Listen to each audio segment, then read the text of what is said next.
Diyalog Medya Genel Yayın Yönetmenimiz Sayın Reşat Akar'la beraberiz. Evet, hem ekonomi hem sağlık için bugün kritik bir gündü. Yeni kararlar açıklandı. Başbakan Ersan Saner uzun açıklamalarda bulundu. Evet, sokağa çıkma yasağı 10 Şubat'a kadar uzatıldı. Merakla beklenen ekonomik paketteki kararlar da açıklandı. Hepsini bugün Gündem Özel programında süremiz el verdiğince tek tek konuşacağız. Sizlerin de yorumları ve sorularıyla hiç vakit kaybetmeden hemen başlıyoruz. Evet Sayın Akar, merhabalar. Evet, herkese hayırlı günler dileyerek başlayalım. Bugün iki tane olay birden arka arkaya açıklandı. Daha doğrusu ikisi birbirine karıştı. Arap saçı gibi bir şeyler oldu bu iş. Örüldü, saçlar karıştı.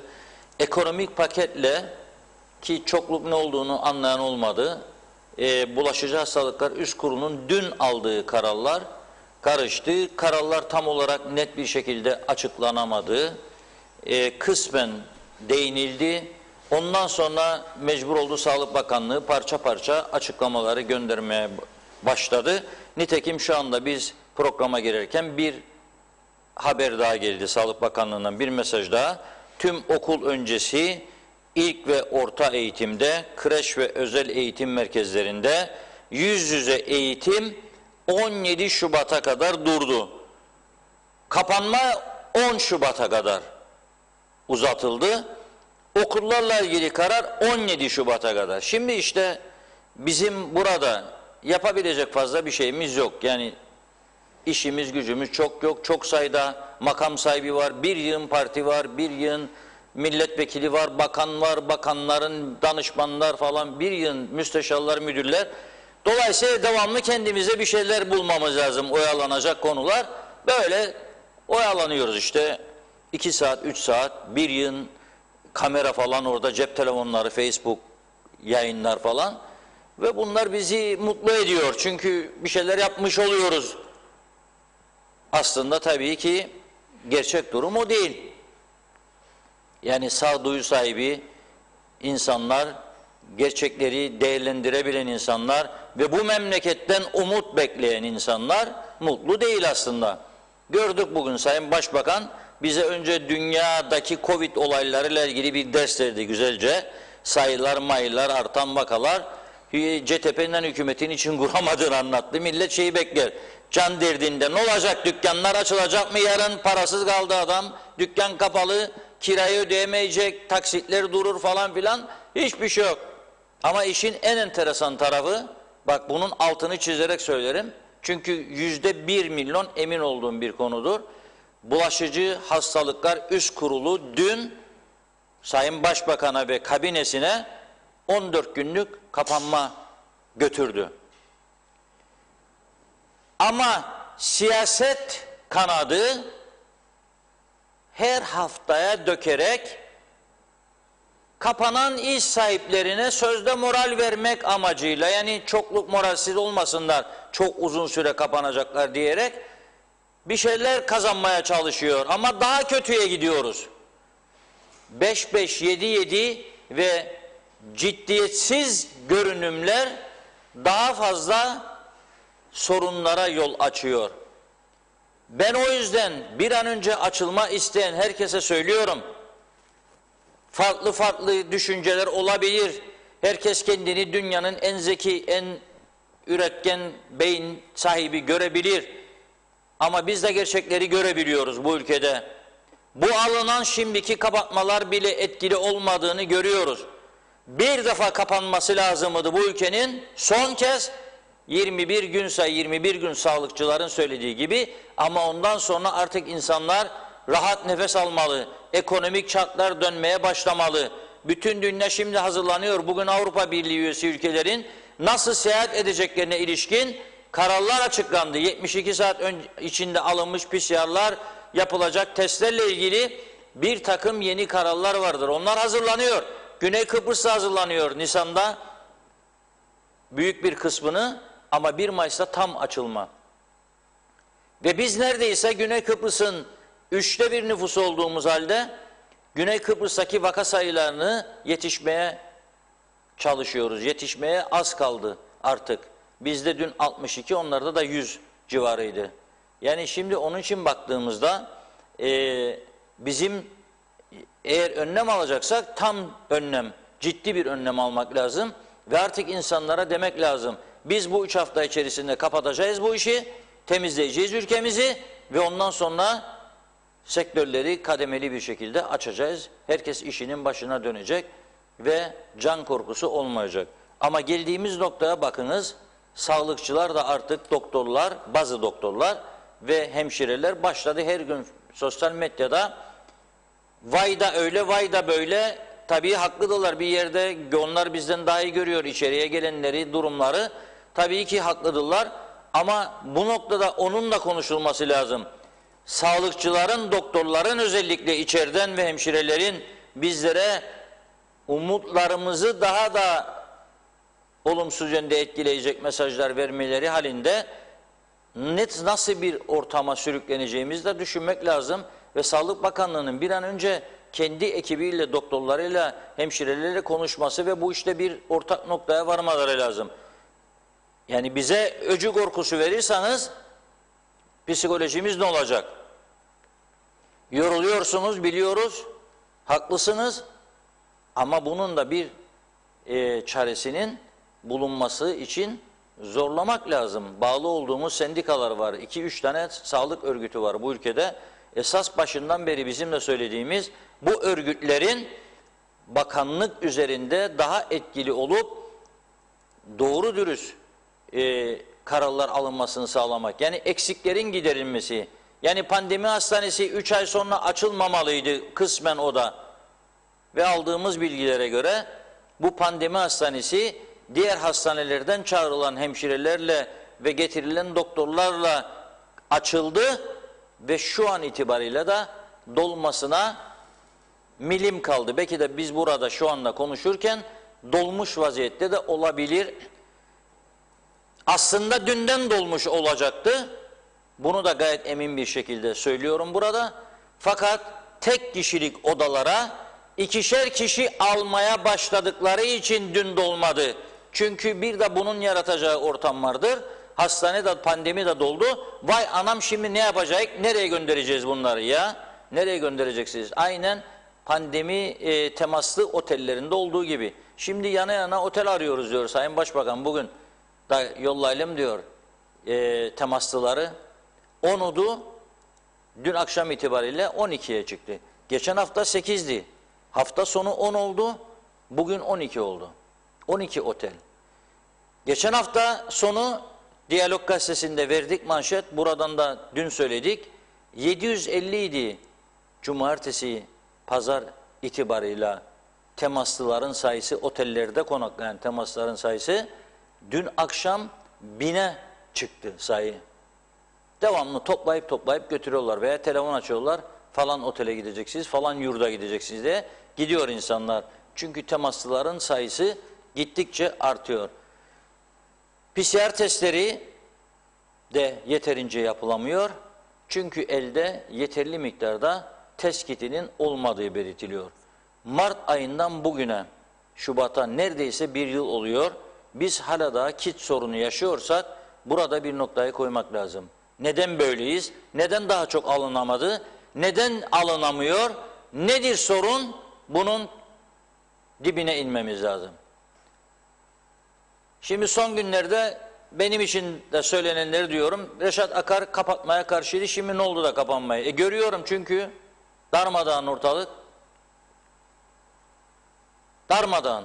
Dün neyse söylediğim bugün de aynısını söylüyorum. Kapanan işletmelere bugün ekonomik pakete de geleceğiz biraz sonra.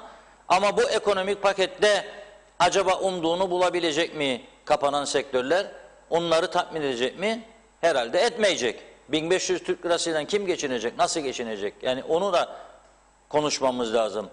Ama bu noktaya gelmemek için başından gerekli önlemlerin alınması lazımdı. Karantina hastaneleri, pandemi hastaneleri, yeterli sayıda hemşire ve doktor ve daha güvenli hizmet, daha çok PCR testi, kurallara uyma, uymayanlarla ilgili cezalandırma, yasalar orada geçirildi, boşuna geçirildi meclisten, uygulanmadı bugüne kadar.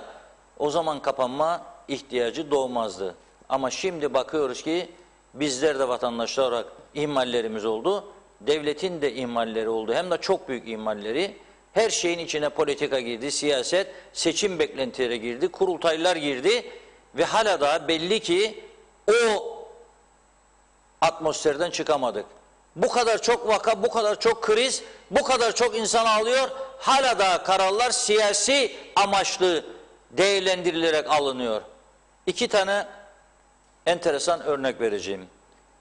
Yine %1 milyon emin olarak vereceğim bunları. Kapatma kararı alındığı gün ne dendi bizlere? Dediler ki eczaneler, değil mi? Fırınlar, kasaplar, marketler, benzinciler açık olacak. Polis, itfaiye çalışacak. Ne oldu sonrasında? Polis çok sıkı bir duruma girdi. Yetersiz personeliyle polis gece gündüz sokaklarda, ki her gün her gece görüyorum, dün gece de gördüm, çadır kenarlarında ateş yakarak ısınmaya çalışıyorlar sokaklarda ve çok sayıda geçen aracı durduruyorlar. Her duran araçtan sordukları zaman bir tane böyle A4 kağıt çıkıyor. Polis bunun dışında baskı altında. Denetleyin diyorlar. Birçok iş yeri açık diyor. Arabalar gidip geliyor falan filan. Polis durduruyor. Direksiyon başındaki adam dayıyor kasına bir kağıt. Nedir kardeşim? Kaymakamlıktan belge. Öyle mi? Güzel. Polis sonra dükkanları denetliyor. Açık mı değil mi diye. Kuaför kapalı, berber kapalı, restoran kapalı, konfeksiyoncu kapalı, ayakkabıcı kapalı. Bakıyor bir dükkan, bazı dükkanlar açık. Mesela telefon satışı yapan mağaza. Polis giriyor içeri. Kardeşim diyor, nasıl olur bu iş? Kapanma var. Siz açıksınız. Ceza yazacağım sana diyor. Diyor polise, bir dakika bakalım diyor. Al bakalım bunu oku diyor. Oku diyor bunu diyor. Oku diyor. Telefon satıcısı bu krizde otelleri kapadınız, lokantaları kapadınız, restoranları kapadınız, her yeri kapadınız, insanları birbirine düşürdünüz, eğitim merkezlerini, açlık, susuzluk, borç altında inliyor insan ama istediğiniz yerleri siyasi talimatlarla açtıracaksınız siz ha ve bekleyeceksiniz de bundan sonuç alacaksınız da bu ülke düzlüğe çıkacak. Beni suçlamaya çalışanlara söylüyorum, önce işinizi yapın hepiniz. Başta da bu ekonomik örgütler. Yapmadınız bugüne kadar, aman efendim falan filan dediniz böyle, kendi işçiklerinizle idare edilsin diye. Bugüne de geldi memleket. Şimdi daha bu ay ne yapacak? Daha çok bekleyin bakalım. Daha başındayız olun. Herkes açılırken biz daha ne tür kapanmaları konuşacağız burada. Sorumlusu bizlerik bunların. Sonra da bakıyorum başbakan bugün konuşurken bir yığın tepki. Anlamadık be, hadi gel bakalım, bırak dünyayı bize gel, ne oluyor ne ediyor adam şov yapacak orada, o da başbakanım ben diyor sana, göreceksin kardeşim, başbakan konuşuyor orada, dinle, önce dünya dersi al, neden CTP ile kuramadığını da öğren. Yanında da öteki koalisyon bir tanesi vardı, vay Arıklı hocam, vay orada, iyi ki ben orada değildim, yani ben o görevde değildim orada, başbakan yardımcısı, herhalde bayılırdım yani düşer sandalyeden aşağı.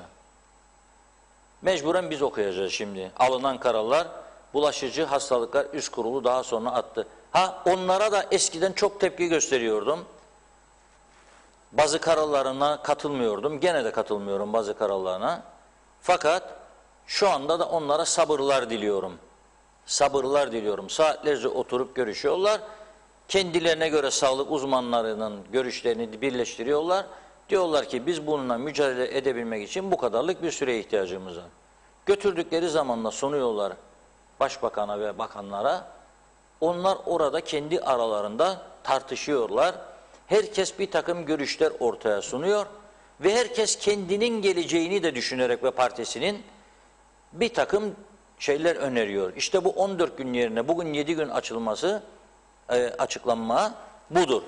Ben buradan söylüyorum, eğer 7 gün sonra açılırsa bu ülke, resmen söylüyorum, boyayacağım yüzümü Arap olarak çıkacağım. Nasıl bugün dedi birçokları anladıysam Arap olayım dedi, ben de Arap çıkacağım buraya, yüzümü gözümü boyayıp öyle çıkacağım. Eğer 7 gün sonunda biterse.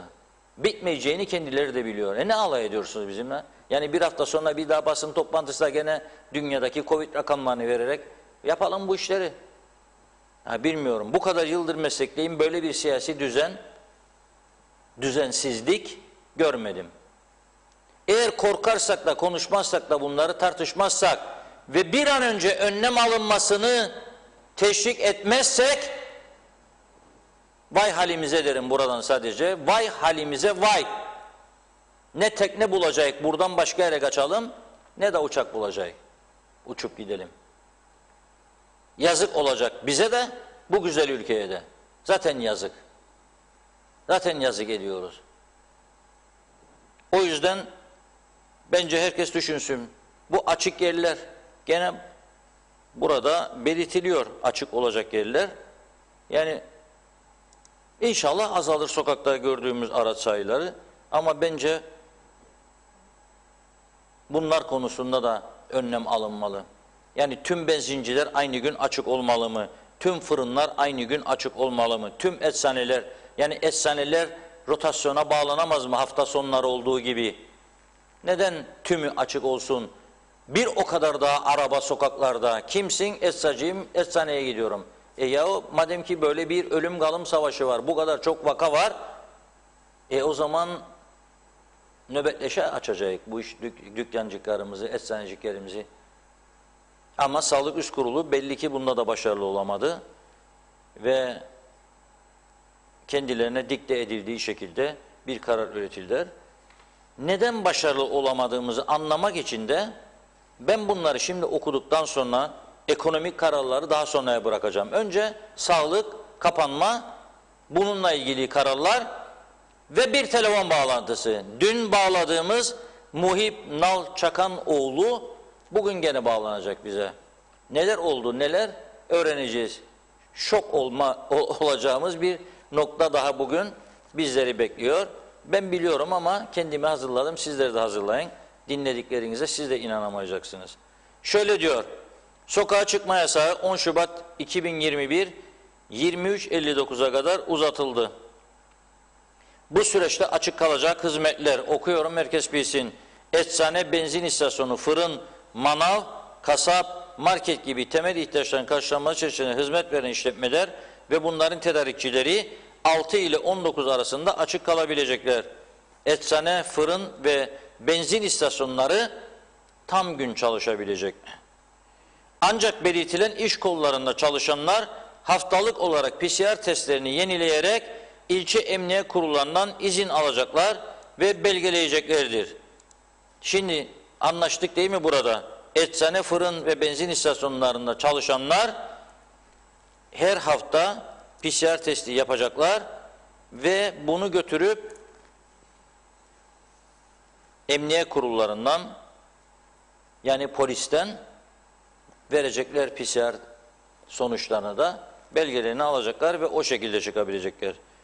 Sabah 06 ile 23 arasında restoranların sadece paket servisleri açık kalabilecekler. Niçin?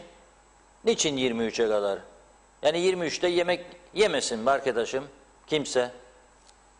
Niçin 23'e kadar? Niçin o da 19-20'ye kadar değil? Herkes evinde yemeğini yapsın, yesin, kapanma varsa. Nedir 23'e kadar? Ne arıyor 23'e kadar?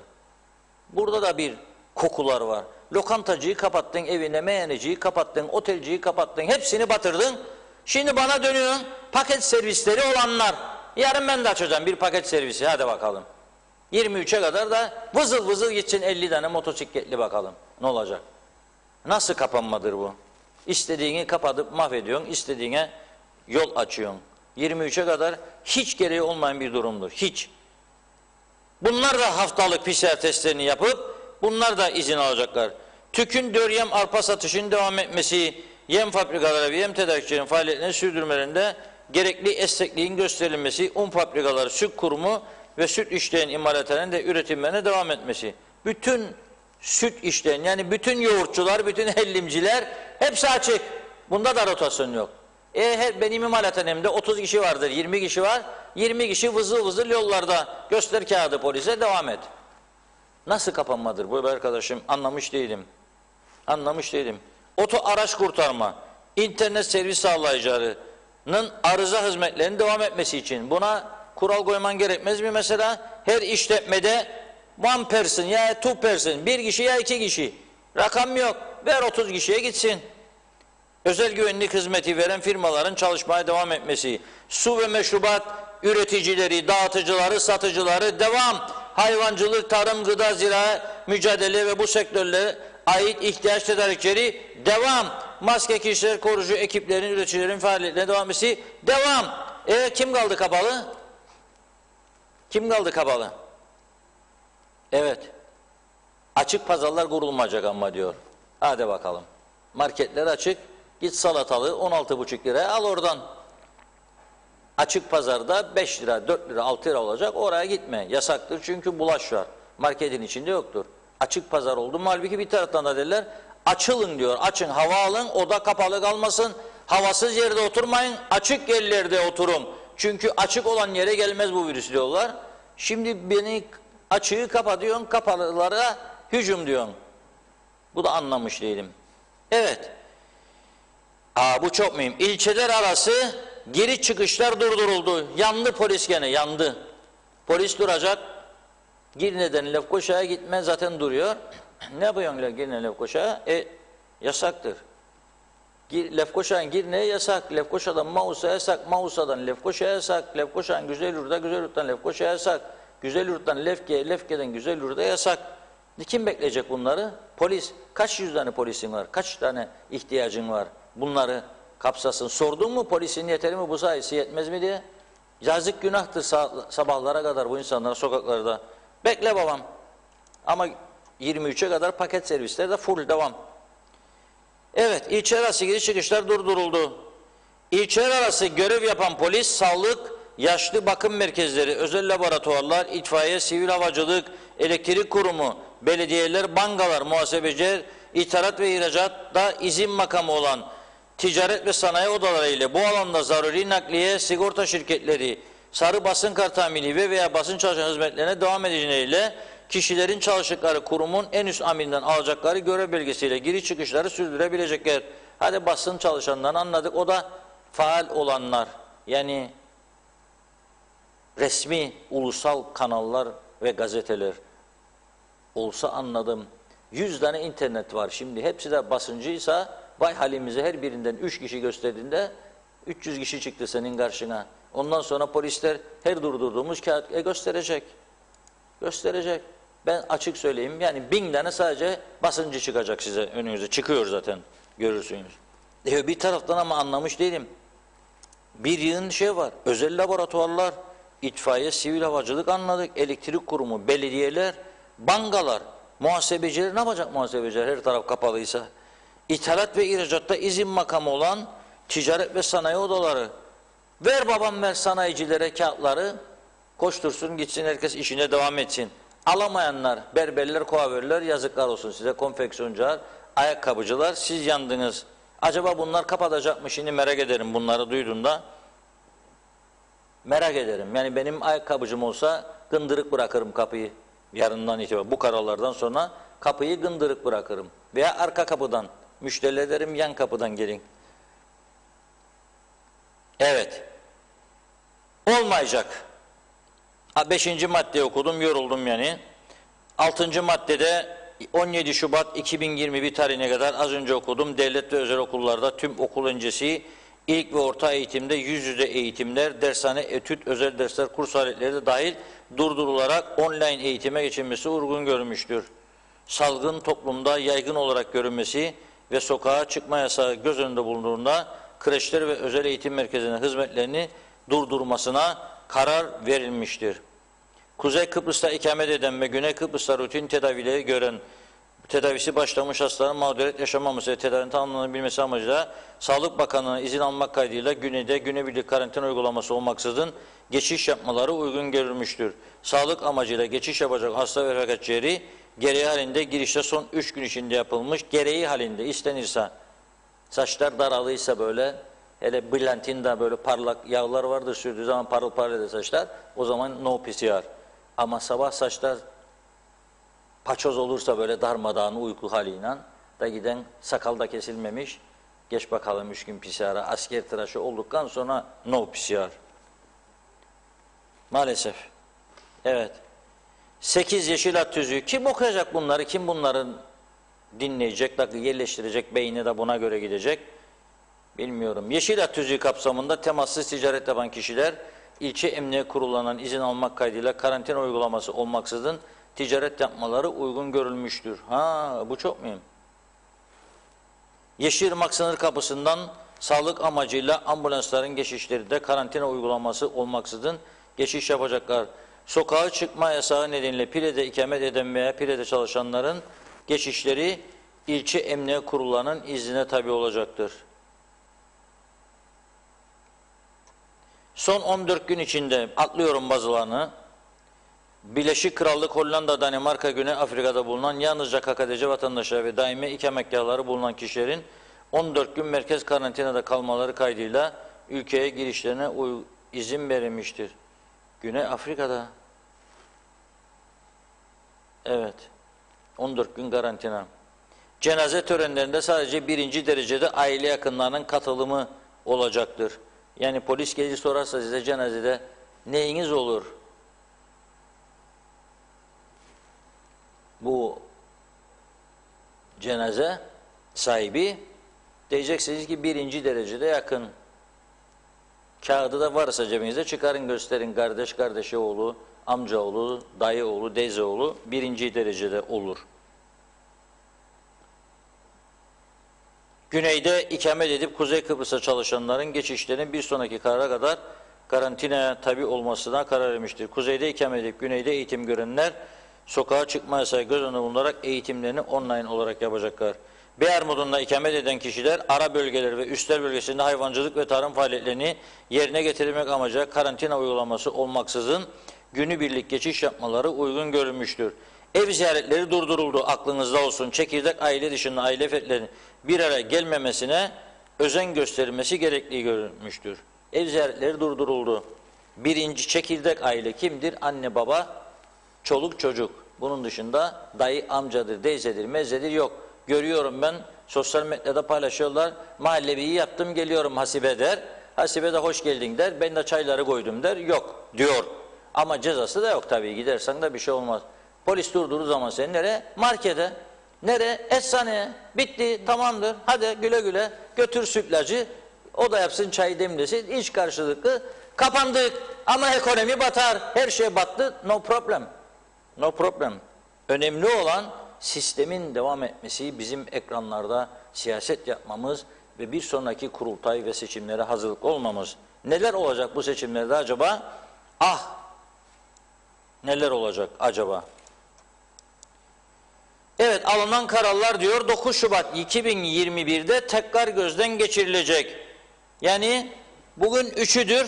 6 gün sonra gene bunları size başka kağıtlar okuyacağız. Böyle sayfalar dolusu kağıtlarla karşınızda olacağız. Ama önce tabii basın toplantısını yayınlayacağız ve öğreneceksiniz bütün dünyadaki gelişmeleri, Covid vakalarını, son rakamlar ve Türkiye ile olan görüşmeler, aşı, 500 bin aşı gelecek dedi Sayın Başbakan.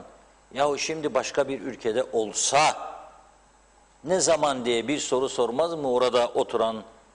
O cep telefonlarını gördüm bugün arkadaşlar, böyle yayın yaparlar, canlı yayın cep telefonundan. Yayındayız diyor, canlı yayın diyor. 30 kişi, bir soru yahu kendisine bekledim orada, bir soru sadece bekledim. Ne zaman gelecek bu aşılar? Var mı bir takvim? Yaptınız mı görüşme? Dün buradaydı Sayın Çavuşoğlu. Yok. Sabahleyin de Günay Çerkez Bey'i dinledim. Çiğdem Hanım'ın programa bağlandı. Tebrik de ediyorum kendisini. Güzel söyledi. Türkiye dedi Sayın Çavuşoğlu'nun verdiği mesaj, yani nüfusa göre dengeleyecekler geldikçe aşılar. Bu da dedi yılın sonunu bulabilir dedi. O zaman mahvolduk demektir zaten. Ne yapalım biz dedi, devreye girelim, aşı alalım dedi. Ben dedi varım 50 bin lira dedi. Ben açacak olsam kampanya Günay Bey'in 50 bin lirasını kabul etmem. Herkes boyuna göre. Yani bana Günay Bey'in yanında bir bit olan bir kasap 50 bin lira vereceğini söyledi. Günay Bey'in yanında bit. Sordum da kendisine, sen dedim Günay Bey, Çangar Bey dedim, Ermataş Bey dedim, Altınbaş Vakkas Beyler hele dedim falan. Ben dedi bir bit değilim onların yanındaydı kasap. Bit değilim ama 50 bin lira dedi. Aç sen kampanya vereceğim dedi aşı için. Bir başka iş adamı o daha iyidir kasaba göre durumu ama gene Günay Bey'in yanında tabii bit değil de sinektir. Sinek biraz daha büyük olur bitten galiba. O da 50 bin dedi ben vereyim. Ama sen dersen dedi daha çok vereceğim dedi. Şimdi bildiğim kadarıyla İŞAD Türkiye'den birileriyle birlikte bir eski siyasetçiyle birlikte Çin'den aşı getirilmesi için çalışıyorlar. Dün de bana bazı bilgiler verilmişti. Türkiye'nin onaylayacağı bir aşı olması lazım. Ama ben olsam bu ülkede ufacık yetkili bir siyasi makamda şunu derim. Ey Türkiye, ey ana, benim anamsın sağ ol. 20 bin gönderdin, 20 daha gönderdin. Biliyorum 20 daha göndereceksin. Ama benim acelem var. Benim buradaki trenim raydan çıkmak üzeredir. Çıkmıştır daha doğrusu. Başıma ne geleceği bilemiyorum. Eğer ben toparlamazsam kendimi bir turizm planlaması yapabilirim. Turizm planlaması yapamadığım sürece diğer turizme bağlı bütün sektörler tamamen çökecek. Toplu taşımacılar, taksiciler, otobüs işletmecileri, otellere yiyecek satan üreticiler, narinciyeciler, patatesciler, seracılar, hellimciler, peynirciler, norcular, yoğurtçular, sütçüler, kasaplar, hayvan üreticileri zaten çökmüş durumdadılar. Daha da çökecekler. Otellere bağlantılı çalışan ithalatçılar, şeker, pirinç, mercimek, viski, vodka, bira, meyve suyu ithalatçılar hepsi zaten büyük ölçüde kaybetmiştir işlerini. Daha da çökecekler. O yüzden benim acelem var ana. Bana yardımcı ol. Sen 5 milyon alırken 5,5 milyon al. 500 bininin parasını biz verelim. Ve Türkiye'de görsün ki ey be bu Kıbrıslı Türk kardeşlerimiz ilk defa da kendi yağlarıyla kendi ciğerlerini kavurmak istiyorlar. İlk defa ceplerinden kuruş oynatıyorlar. İlk defa fedakarlık yapıyorlar. Desin biz de gururlanalım hem. Aşılar da gelsin ve önümüzde bakabilelim, program yapabilelim. Aksi halde olmayacak.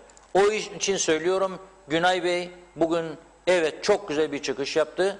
Duysunlar sesini diğer iş adamları da. Ticaret odası, sanayi odası, bütün bu ekonomik örgütlere sesleniyorum. İhalelerden güzel güzel paycıklar alanlara sesleniyorum ki o konuya da değinmeden olmaz bugün elektrik kurumu ihalelerine geleceğiz. Sonunda vakit kalacak mutlaka ayıracağız bir 5 dakika olsun. Biraz yardım edin ülke bu sıkıntıyı atlatsın. Aksi halde söylüyorum bugünkü tabloyu da ben gördükten sonra ve bu açıklanan ekonomik pakete geleceğim az sonra benim umutlanacağım hiçbir şey yoktur. Ve bir hafta sonra da eğer bu karantina koşulları kalkarsa ben burada böyle gün 9'unda açıklanacak. 9'unda beni burada yüzüm gözüm siyaha boyanmış göreceksiniz. Söylediğimi de yapacağım yani. Evet, dilerseniz biraz da bakalım izleyicilerimiz neler söylüyor. Hemen aktaracağım. Bu arada Reşat Bey, Günay Çerkez de yayına bağlanmak istiyormuş bilginize. Biraz mesajları aktarayım.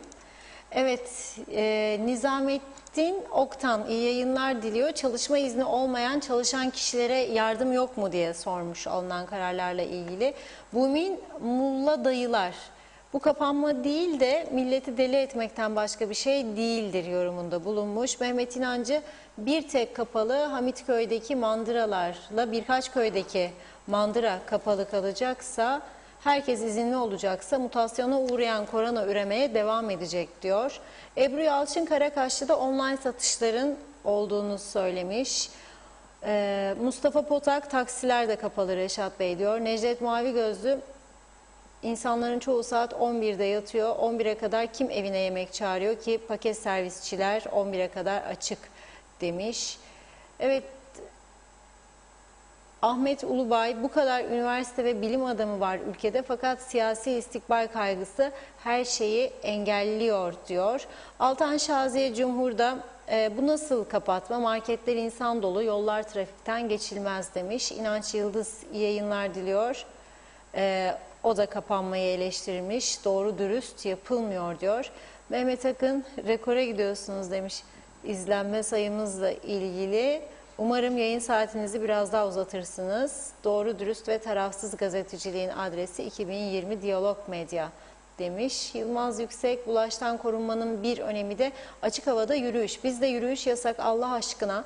Ben açık havada yürürken nasıl bulaşırım? Marketlerde insanlar birbirine vurarak alışveriş yaparken bulaş olmaz mı diyor. Bizim sağlık yürüyüşümüz mü koronalı çıktı demiş. Yılcan Hacı Emin, iyi yayınlar, kolay gelsin, teşekkür ediyoruz. Evet, Nazime Nalbant, Reşat Bey lütfen tam kapanma olmasa daha çok vakalar olacak. Nasıl bir kapanma? Diğerlerine de izin versinler, böyle olmaz. Ya kapanacaksın ya kapanmayacaksın. Yazık, bu halkımız ne hallere koydunuz, usandırdınız, böyle yönetme görülmedi dünyada. Üzgünüm diyor Nazime Hanım. Erol Şenova, selamlar Reşat Bey. Elektrik borçları veya elektrik kesintilerini de ele alabilir misiniz? Bu kapanma sürecinde de ne olacak diye. Milletin su alacak birikimi kalmadı. Elektriği nasıl ödeyecekler merak ettim ben diyor. Arif Işık, Sağlık Bakanlığı kapanalım dedi durdu. Sonunda da dediğini yaptı ama yayınlamamış olduğu genelge tam bir fiyasko. Yazıklar olsun böyle bir yönetime, bu nasıl kapanma Allah aşkına diyor. Eser Sütçüoğulları, hiç mi niyetin yok Reşat abi?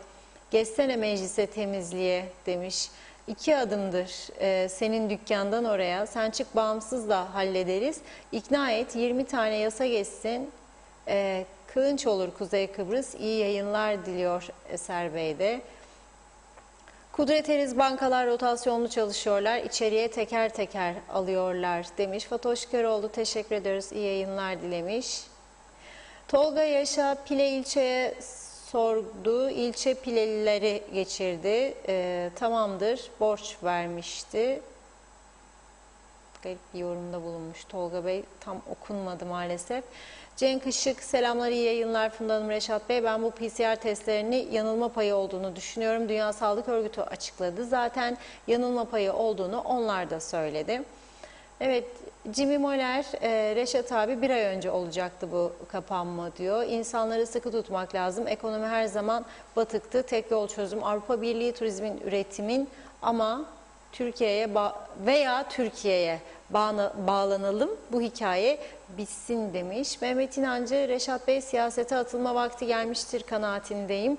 Lütfen hazırlıkları başlat demiş. Evet, Cenk Işık, bir de bu kararları neden haftalık alırlar onu da anlamadım diyor. Emel Çolak, Reşat Bey ağzına sağlık, bu durumda insanları perişan ettiler. Biz turizmciler zaten Allah'a emanet demiş. Evet, Metin Bozukuvvet, hayırlı yayınlar Funda Hanım, kolay gelsin. Bu alınan kararları Başbakan açıklarken hayret ettim. Hani ekonomik paket 1500 veya 2000 lira vermekle mi, bankalarla ilgili ne gibi kararlar alındı? Döviz borçları için var mı bir karar? Yazık, saygılar diliyor. Osman Şanlı, Reşat Bey ne söylerseniz haklısınız. Ben de güneyde çalışan biri olarak işimden oldum. Her gün gene ah çekerim, günahını ödeyemeyecekler bunların diyor. Yunus Neşet Kayış Kanat, biz sanayi sektörü kapalı, benim esnaf insanlar, çalışanlar perişan, imalatçı firmayım ve kapalıyım. Benim yemci, sütçü, hellimci, eczaneden, benzinciden girip çıkan belli değil. Benim yanıma gelen olmaz ama imalat yapamıyorum diyor. Erol Canseç, bu açıkladığınız sebeplerden dolayı, ülke içinde pek çok hareketlilik olduğundan dolayı salgının hangi noktadan ve hangi şekilde yayıldığına ilgili hiçbir şekilde verilere ulaşamazlar Reşat Bey. Böylece bazı lokomotif sektörler bu yüzden kapalı durumdadırlar. Sağlık Bakanı kendini bu sürecin içinde çok derin bir şekilde yönetmeye çalışıyor. Halbuki biraz geri durup süreci geriden uzman sağlıkçıların verileriyle yönetmesini tavsiye ederim demiş. Akçay Muhtarlığı da Reşat Bey böyle kapanma denmez, her yer insan dolu. Gün boyu köyde gezerek insanımızı tatlı dille uyarıyorum. Çok şükür çoğunluk uyuyor ama maalesef köye gelen giden yabancıların haddi hesabı yok. Sorsak niçin geldiniz diye suçlu da oluyoruz maalesef. Yani inanın Reşat Bey, artık yoruluyoruz ve kötü de oluyoruz. Çok geç olmadan tamamen 14 gün kapanmazsak Allah hepimizi korusun demiş. Bölgede vakalar çoğalıyor. Doktor Şebnem Hanım'la yaptığımız görüşmede bir aksilik olmazsa tüm köye Cuma günü PCR testi de yapacağız demiş. Mehmet Okumuş, Reşat Bey seni artık siyasi arenada görmek isteriz diyor. Uğur Nazen'de çek yasasında verilen 7 günlük ek süre için teşekkür mü edelim? Allah razı olsun mu diyelim yoksa içimdeki isyanı mı dile getireyim bilemedim. İyisi mi sessiz kalayım yoksa fikir ve düşünce suçundan müebbet alırım diyor. Nebi Nurçin bu kapanmalar kimine mükafat kimine eziyet oluyor. Allah yardımcımız olsun diyor. Evet, Osman Ulubatlı da iyi yayınlar dilemiş. Allah size sağlık versin diyor. Nizamettin Oktan, evet çalışma izni olmayanlara yardım yok mu diye sormuştu.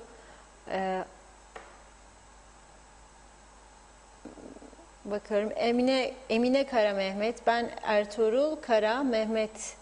Benim sigortalarda hiç kaydım yok. 3 sene önce sosyal yardıma gittim. Yaşım 63'tü ama şimdi 65 yaşındayım. Şimdi ben kimden yardım alacağım? Çalışamam şu durumda diyor. Ethem Düzen tebrikler Reşat Bey. Derinliği olan tek gazetecisiniz. Soru sormayı bilen. Adam toplantıda kedi sorar. Valla pes yani demiş. Nikos Bülent Antonio da iyi yayınlar diliyor.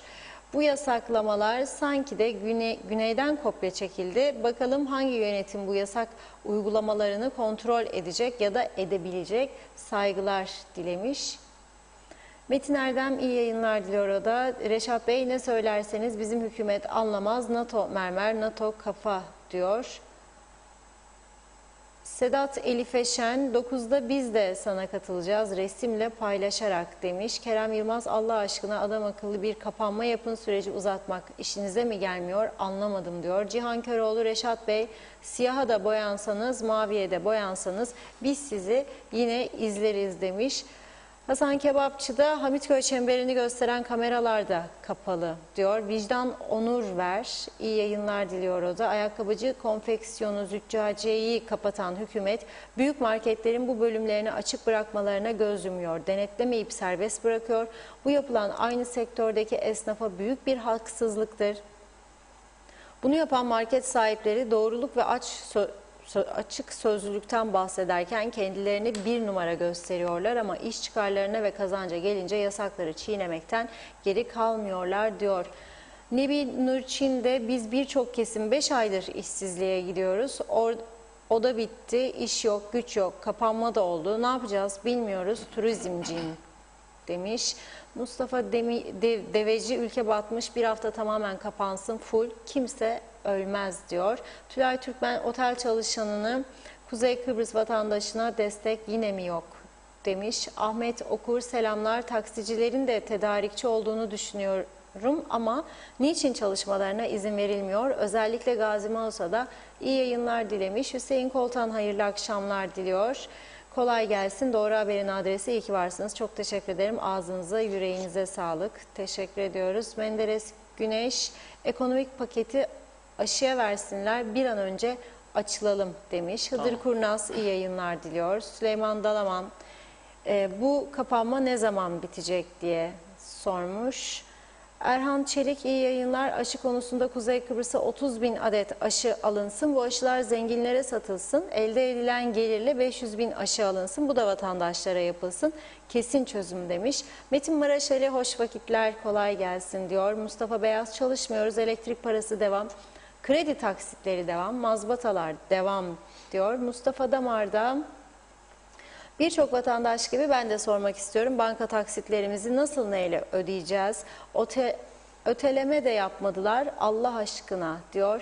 Ethem Düzen günlerce ekonomik paket hazırlarız dendi. Her kesimle konuştuk. Onu yaptık, bunu yaptık. Şu gün açıklayacağız. Bugün açıklayacağız dendi. Koca bir fiyasko ama tüm suç onların değil. Zira son 3 yıldır hepsi iktidarda. Hepsi aynı bu kafayla işimiz iş demiş. Cengiz Korkmazan da İngiltere'de günde 60.000 bulaş, 1600 ölüm olurken bile dışarıda yürüyüş serbestti diyor. Kıbrıs Türk Atatürkçü Gençlik Hareketi Genel Sekreteri Arın Taşarkan, Sayın Başbakan ve Bakanlar Kurulu'na çağrımız, radikal karar verip 21 gün içinde kapanıp 21 gün sonra düzene gelindiği zaman açılsın diyoruz demiş. Nazime Hanım çok teşekkürler güzel mesajınız için. Ulviye İsmail Esen, Reşat abi Şubat ayı 15 günlük ödeme alacağız. Evin döviz taksidini nasıl ödeyeceğiz? Bir fikri olan var mı demiş. Son bir iki mesaj daha okuyup Evet, ara vereceğim birazdan. Cem Toker de diyor ki pandemi boyunca günah keçisi ilan edilip vakalardan sorumlu tutulup Kuzey Kıbrıs toplumunda yerden yere vurulan turizm sektörü tesislerinin şimdi karantina merkezi olarak hükümetin yardımına koşmalarını toplumunuz ve siyasetçileriniz nasıl karşılıyor diye sormuş. Evet, buyurun Reşat Bey, sözü size Evet, çok bırakıyorum. konuşacak konumuz var. Şimdi bir defa öncelikle teşekkür ediyorum. Konuştuk. Günay Şerkez Bey dinliyor bizi. Bağlanmak istiyormuş programımıza. Bağlayacağız kendisini. Biraz sonra arkadaşlara ben söylediğim zaman telefonlar bağlanacak. Mazhar Bey bağlanmak istiyor. Çayna Pazar'ın sahibi. İşat Başkanı Enver Bey. Kısaca bir ikişer dakika bağlanacağız. Bu kampanyayla ilgili düşüneceğini söyleyecekler herhalde. Bu arada Sağlık Bakanlığı bir açıklama yaptı. Memnun olduğum kısmı vardır bu açıklamanın. Lemos'un Kültür Evi'nde diyor, hafta boyunca saat 8 ile 16 arasında ücretsiz PCR testleri yapılmaya başlanmıştır diyor. Lemos'un Kültür Evi nerededir? Lefkoşa, Nikosya, Girne, Kayrinya nerededir bilmiyorum. Neyse, açıklayacaklar. Ayrıca çok sevindiğim bir paragraf var. Lefkoşa Fuar alanında hafta boyunca aynı saatlerde PCR testleri yapılacaktır. Oh be! 11 aydır dilimde tüy bitti. Bu fuar alanını boş atıldır kullanın. Dev binalar var, klimaları var, elektrik var en kuvvetlisinden, bahçesi var, açıklık. Ne güzel. Bölüm odalarını bir an önce 3 tane 5 tane iş adamı bir araya gelip oradan bütün bölmelerini çoktan yaparlardı. Çoktan pandemi hastanesi olurdu. Yararlanmadık 11 aydır. Çünkü akıllar herkesin farklı çalışıyor. Biz uzaktan bakınca belki farklı görüyoruz. Önerdik, aklın yolu birdir. Dedi ki gelin alın bu fuar alanı kullanın. Boştur, atıl vaziyettedir, duruyor. Fuarımız yok, bir şeyimiz yok. Kullanın, yapmadılar. Şimdi hiç olmazsa aşılama amacıyla açılması da mutluluk vericidir. Kutluyorum. Sağ olsunlar, var olsunlar. Ama çok ilginç bir izin kağıdından bahsetmem lazım. Sağ olsun gönderen arkadaşımız. Teşekkür ederim. Şimdi belgeyi göstermeyeceğim çünkü isimleri deşifre etmek istemem. Esas suç çünkü onda değildir. Bu ortamı yaratanlardadır. Onda ve onlar gibi adamlarda değil.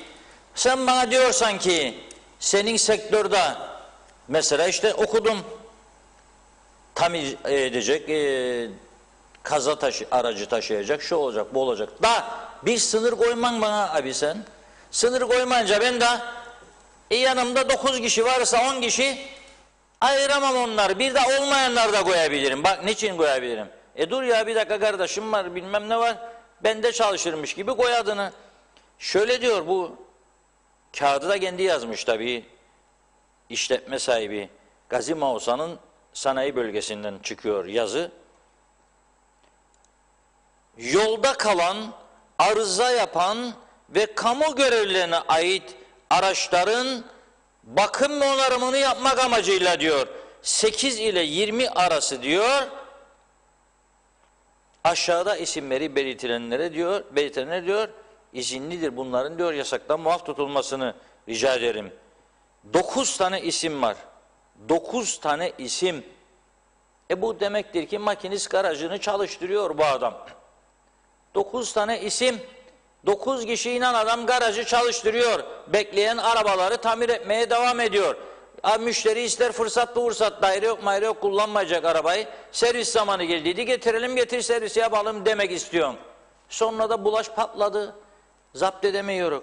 Hastanelerinin halini sorar mı? Altyapı dedi Sayın Başbakan. Bugün neyin altyapısı? Hastanenin ne altı kaldı ne üstü kaldı. Doktorların feryatını görmüyor galiba. Basın bürosundaki arkadaşlar çıkarsın sosyal medyada. Sadece bizim söylediklerimizi koymasınlar önüne. Doktorların, hemşirelerin isyanlarını da koysunlar. Neler söylüyorlar? Ben korkmaya başladım. Girne Lefkoşa Hastanesi'ndeki doktorlar neler söylüyorlar? Ona göre bakınız artık bu işe, çünkü şakası yoktur. Yani öyle varsa böyle bir durum, o zaman söyleyecek bir laf bulamıyorum.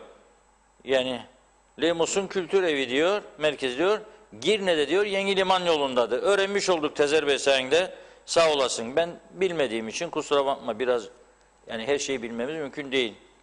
Böyle bir cehalet de olabilir yani. Lemos'un Kültür Merkezi nerede, ne bileyim. Yani bakanlık açıklarken bunu söylemesi lazım. Demek ki Girne Yeni Liman yolundaymış. Girne bölgedekiler gitsin. Gitsin ama hadi hemen telefonda alalım arkadaşımızı.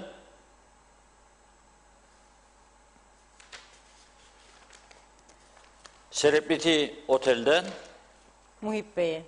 alalım, evet. Muhip Hazırlayın. Nalçakanoğlu'nu alalım. Çünkü bir taraftan Muna Çıkkar, bir taraftan dün Muhit Bey dedi ki bizi aldılar, temaslı diye getirdiler. Oğlumun biri dedi pozitif çıktı, götürdüler. Öteki oğlumun, eşimin ve oğlumun iki arkadaşı bizimle beraber karantinada, testlerini yapmıyorlar, PCR dedi. Sesi duyurduk buradan. Allah razı olsun, oradakiler gittiler ama meğer sadece bir oğluna yapmışlar test ve o da pozitif çıkmış. Üzüldüm tabii. 20 yaşındaki oğlu, ikinci oğlu, o da pozitif çıktı. Şimdi bir oğlu daha yanında, ona yapmamışlar PCR. Eşi, ona da yapmamışlar. Vay Allah'ım dedim, nasıl iş bu iş? Bu taraftan burada çağrı yaparsın insanlara, gitsinler. Nasıl olacak bu iş? Kısaca alalım, bir konuşalım. Evet, hattımızda şu anda Muhip Bey, merhabalar. Merhabalar, iyi yayınlar dilerim. Teşekkürler. Merhaba Muhip Bey, nasılsınız? Merhabalar Reşat Bey. Şimdi nedir durum? Dünden sonra bugüne nasıl geldik? Dün umutlandık biz de, bravo dedik, duydular sesi. Gittiler, PCR'ını yaptılar dedik ailen, ama kaç kişiye yaptılar? Yani siz farklı farklı otellerde misiniz yoksa aynı otelde misiniz? Aynı otelde olmamıza rağmen Reşat Bey, Sesiniz kesildi. sadece Sesiniz gitti bir anda. Tekrar alalım da sesiniz de. Bir Evet. anda gitti. dün gelindi ve sadece 2 tane başı ağrıyan çocuğa test yapıldı. Geriye kalan 4 kişiye test yapılmadı. Evet. Tabii endişelerimde haklı çıktım. Benim küçük oğlum da pozitif çıktı. Bugün onu sabah ambulansla aldılar gittiler. Ve sabah geldiklerinde ben resepsiyonu aradım. Dedim sağlıkçılar orada mı? Oradadır dediler. Dedim ki sağlıkçılara söyleyin lütfen geriye kalan 4 kişinin de PCR testlerini yapsınlar. Ancak bu saat oldu, kimse gelip de test yapmadı. Bir de duyuyorum köylere gidiyorlar, orada PCR testi yapıyorlar. Efendime söyleyeyim, belli noktalarda vatandaş gelsin, beleş PCR testi yapıyoruz. Peki burada karantinaya almış olduğun insanların PCR testlerini yapmamakla neyi amaçlıyorsunuz? Ben bunu anlayamadım artık. Evet. Beni zaten bıraksalardı evimde, yerimde, ben bir oğlum pozitif çıkarkandan bütün çoluk çocuğumu, herkesi götürüp testini yaptıracaktım. Yani hem benim elim kolum bağlandı, hem de bunlar karşı görevlerini yerine getirmiyor. Çünkü ben bu otelde kalıyorsam temaslı olarak herkesin PCR testi yapılması lazım. Çok doğru. Sizi temaslı olarak oraya aldığı andan itibaren PCR testlerinizin yapılması lazımdı. Fakat ne ekip kaldı ne şekip, size söyleyeyim mi? Ekip de yok, şekip de yok.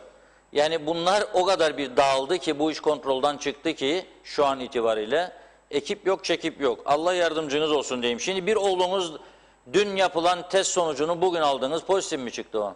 Evet. Onu ne yaptılar? Onu ne yaptılar?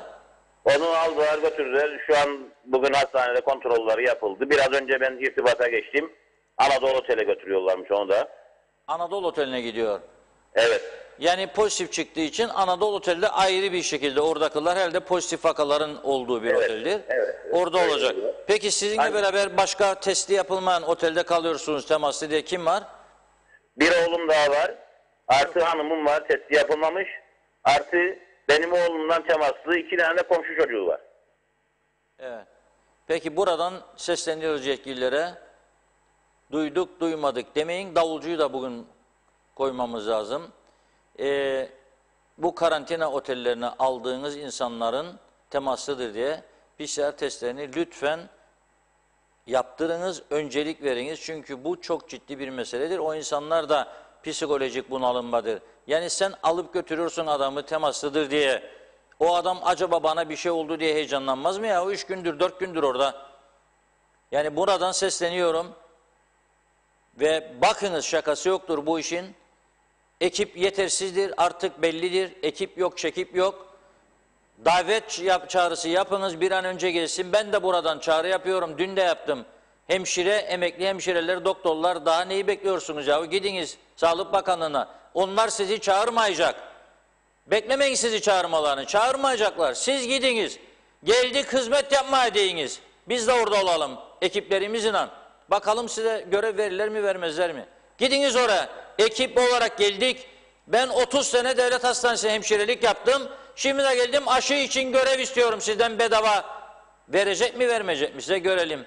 Ve bu karantina merkezlerine tıkacaksın sen insanları. Sonra da diyeceksin basın toplantısı, hükümet büyük masraflar yapıyor, harcamalar yapıyor. Ya yapacaksınız çünkü sistem yüzünden bu hale geldi bu ülke. Yarattığınız sistemsizlikten bu hale geldi yani. Daha Türkçesi. Vereceksiniz ama insanlara da pis ağrını yapacaksınız. Otele tıkadığın gibi kendisini. Yok ki temassızsın. Ve bugün de çağrı yapıyor. Temaslı onlar kendini göstersin, söylesin, saklamasın. Göstereceğim, kendimi saklamayacağım da. Beni tıkacaksın bir otelin odasının içine. PCR'ımı da yapmayacaksın. Ve 2 tanesi pozitif çıktı halde bir ailenin. 2'sini yapacaksın, 3'ünü yapmayacaksın. Nasıl bir düzen bu ya? Yapamıyor, yetiştiremiyorsunuz, biliyoruz, görüyoruz. O zaman çağırın. Yedek ordu gelsin. Seferi kadro gelsin. Seferi kadro kimdir? Savaş çıksa bugün gelmeyecek mi emekli hemşire? Çağırmayacak mısınız emekli doktorları hastaneye? Aynen öyle. Şimdi de aynı durumdur. Size geçmiş olsun diyorum tekrar. Gelecekler. Gelmezlerse bizi aramaya devam edin. Biz de sizin sesinizi duyurmaya devam edeceğiz Muhip Bey. Recep Bey, hatta bir şey daha söyleyeyim. Alt katta komşu çocuğu vardır ve çocuk duvardan saltınarak abi bizim testlerimiz ne zaman yapılacak diye bana soruyor. Evet. Alt katta. Evet. Peki.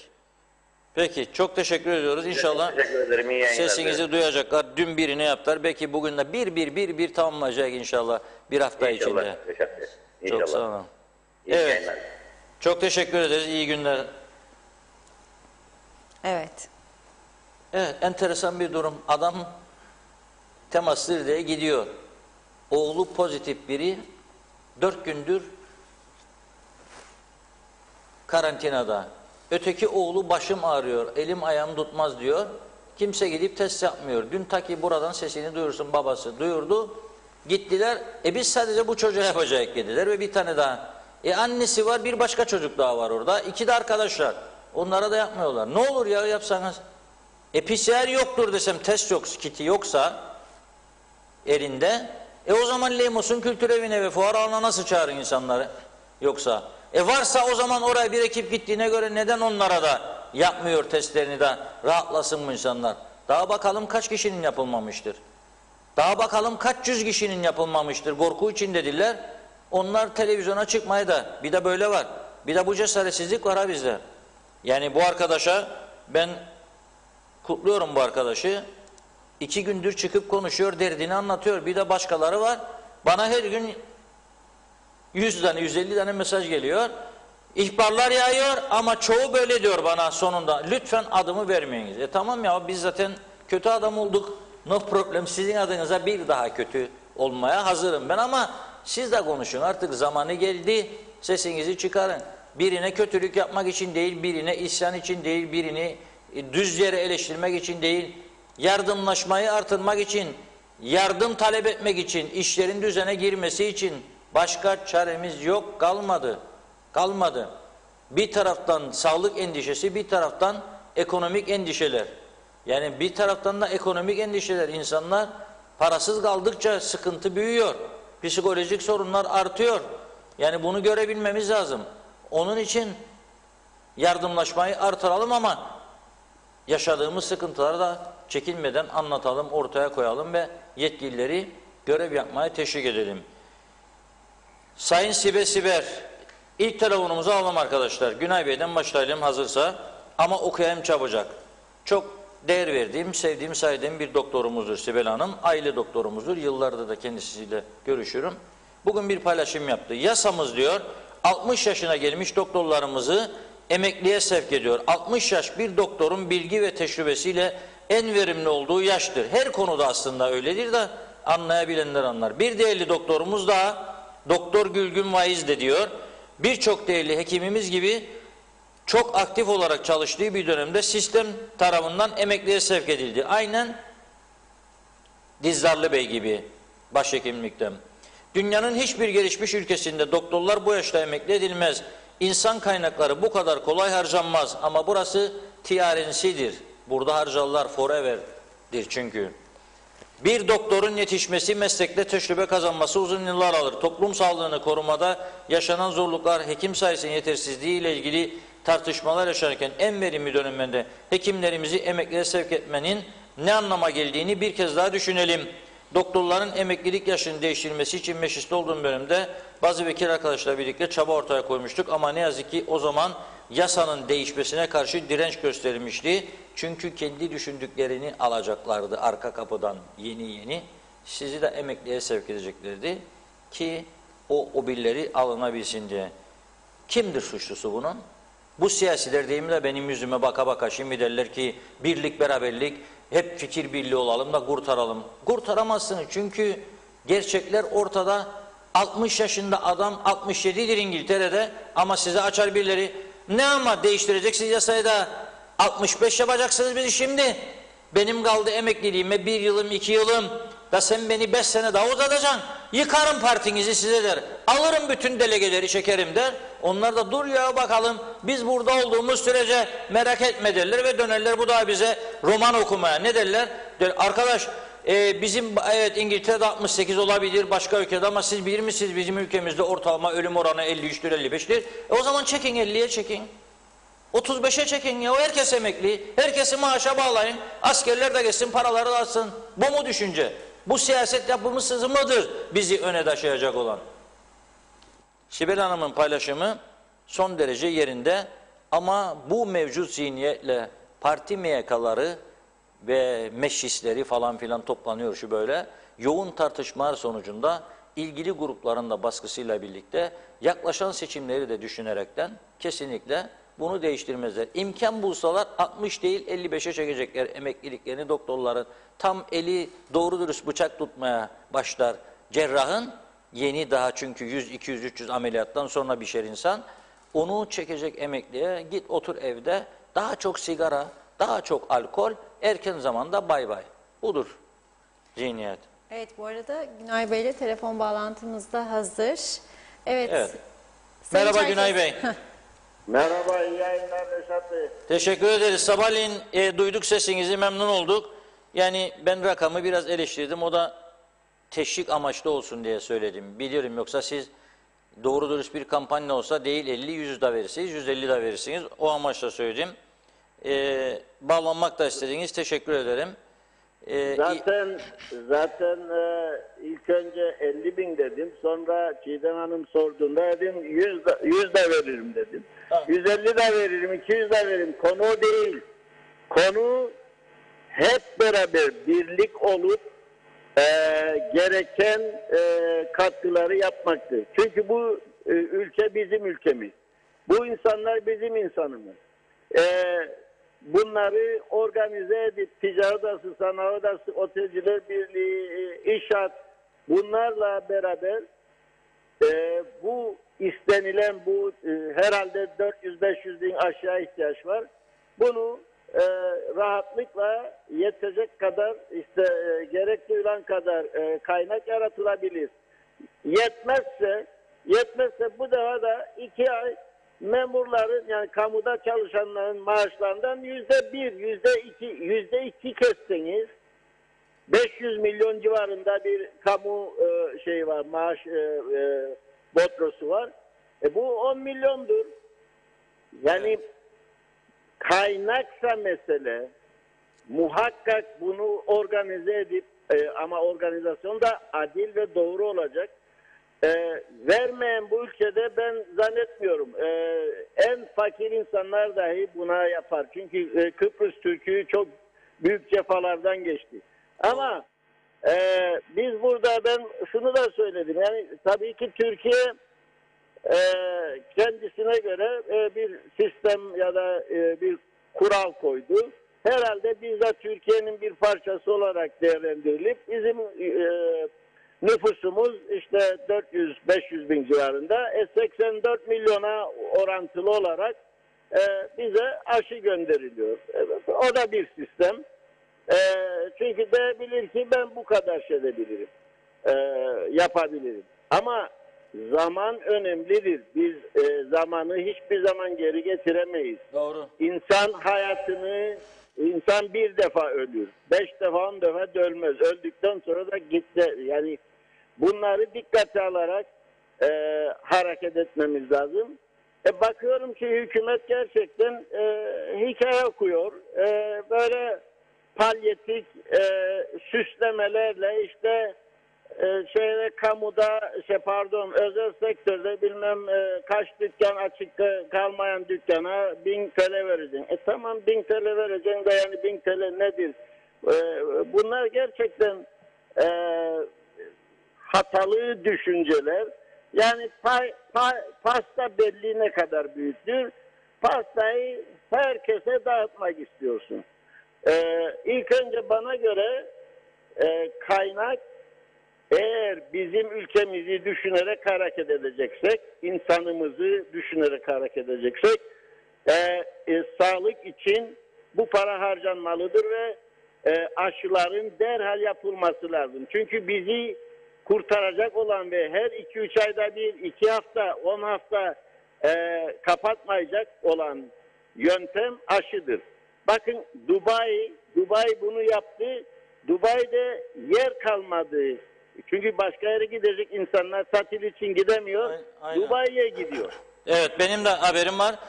Güney Kıbrıs'ta yaşayan bir arkadaşımla konuştum.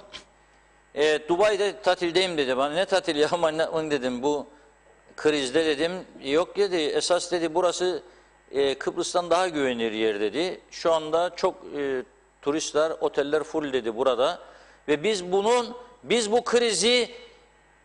bu krizi çıkarımıza döndürme şansımız vardı. Ama hep birlikte bazı sektörleri, kamu sektörünü özelin üstüne saldırdılar.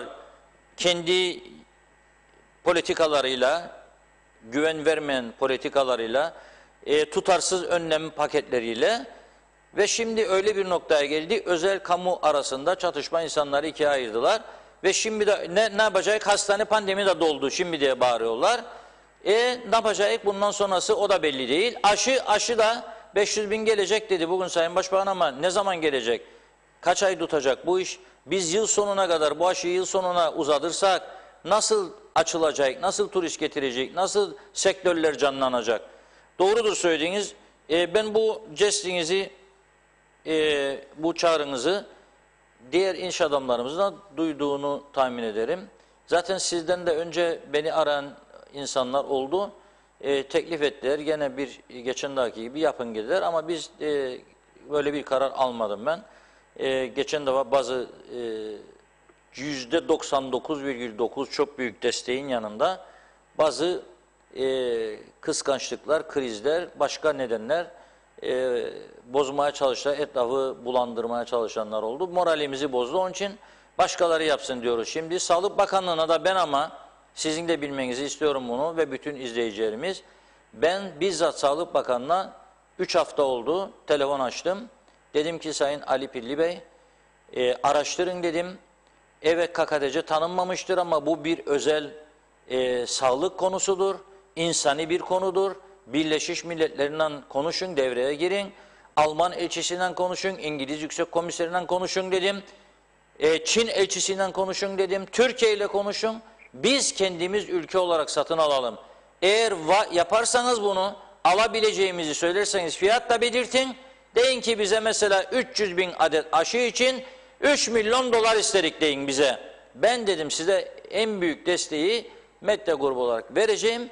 Ve size dedim 3 milyon dolarsa 4 milyon dolar toplamanızı da yardımcı olacağım ben. Ama yeter ki biz tanınmış değilik de verirlerdi vermezlerdi bir bakayım dedi bana Ali Bey. 3 hafta geçti üstünden o bakayımın cevabını ben almadım.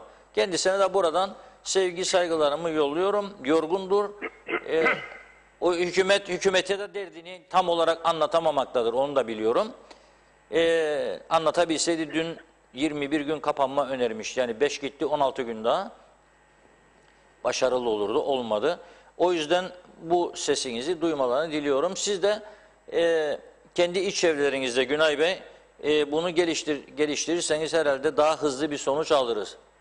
Yani bu fikri geliştirmek lazım iş arkadaşlarınızla, dostlarınızla. Tabii ki ama şu lazım bence birileri hep işte biz tanınmayız, biz ambargo altındayız. İstedikleri yerden istedikleri aşıyı getirebiliriz. İsrail hazır bize istediğimiz kadar aşı göndersin. Tabii parasını ödeyerek.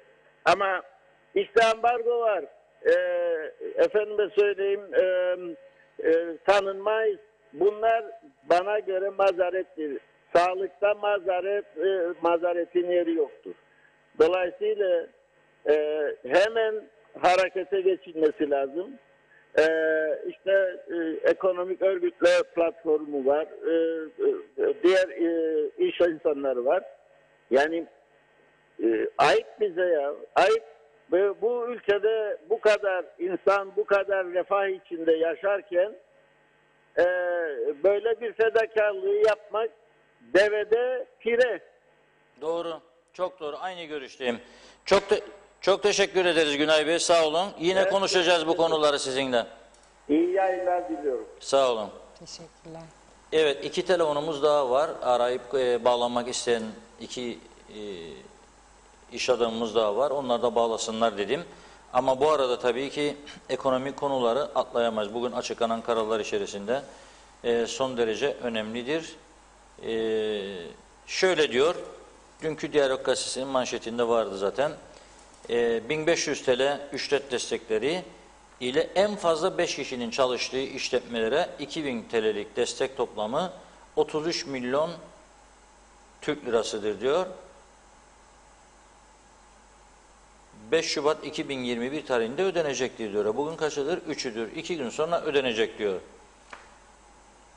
60 bin çalışan için verilen sigorta prim desteği 2021 Şubat ayından geçerli olmak üzere Haziran'a kadar 60 bin kişiyi kapsayacak şekilde uzatılacak diyor. İşletmelerin %84'üne denk gelen en fazla 10 çalışan işletmeler için daha önce uygulandığı şekilde sigorta primi işveren hissesinin tamamı 11-20 çalışanlara, işçisi olanlara sigorta primi işveren hissesinin %50'si, 21 ve üzeri olanlara sigorta primi işveren hissesinin %30'u.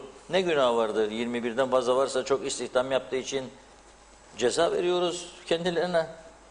Enteresan, sayıyı 5'e düşürün, 16 daha işsiz her şeyde. O zaman netice daha uygun olur herhalde.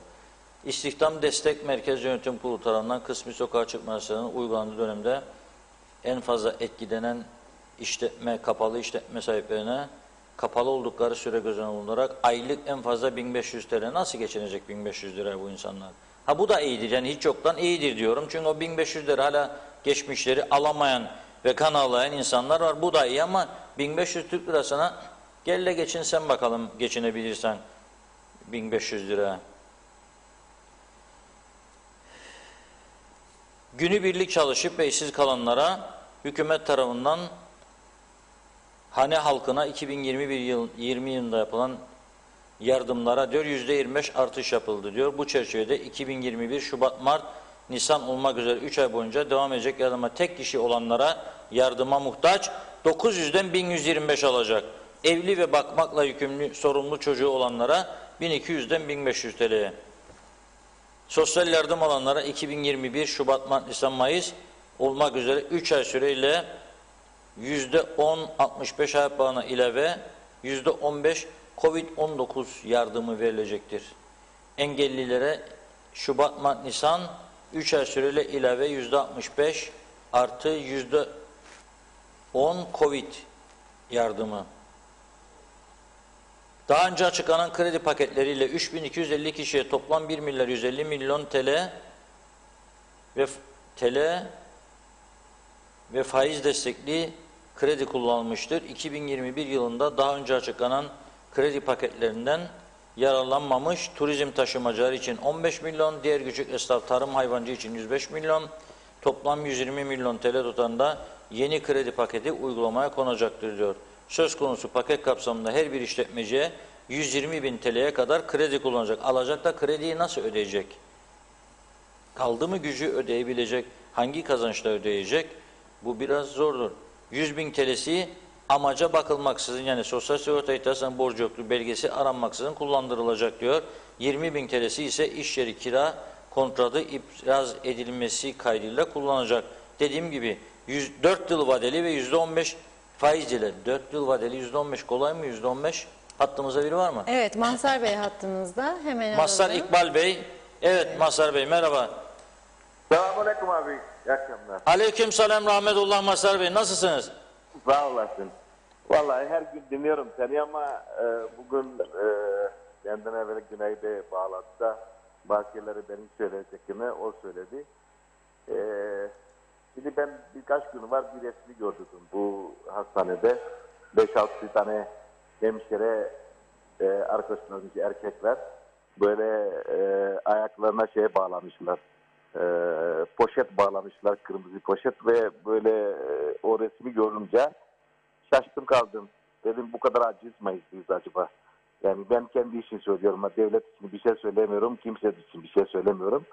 Yani biz bunları biz daha iyisini yapamayız mı? Bu insanlara yoksa, bu hemşirelere, bu doktorlara yoksa biz de yokuz.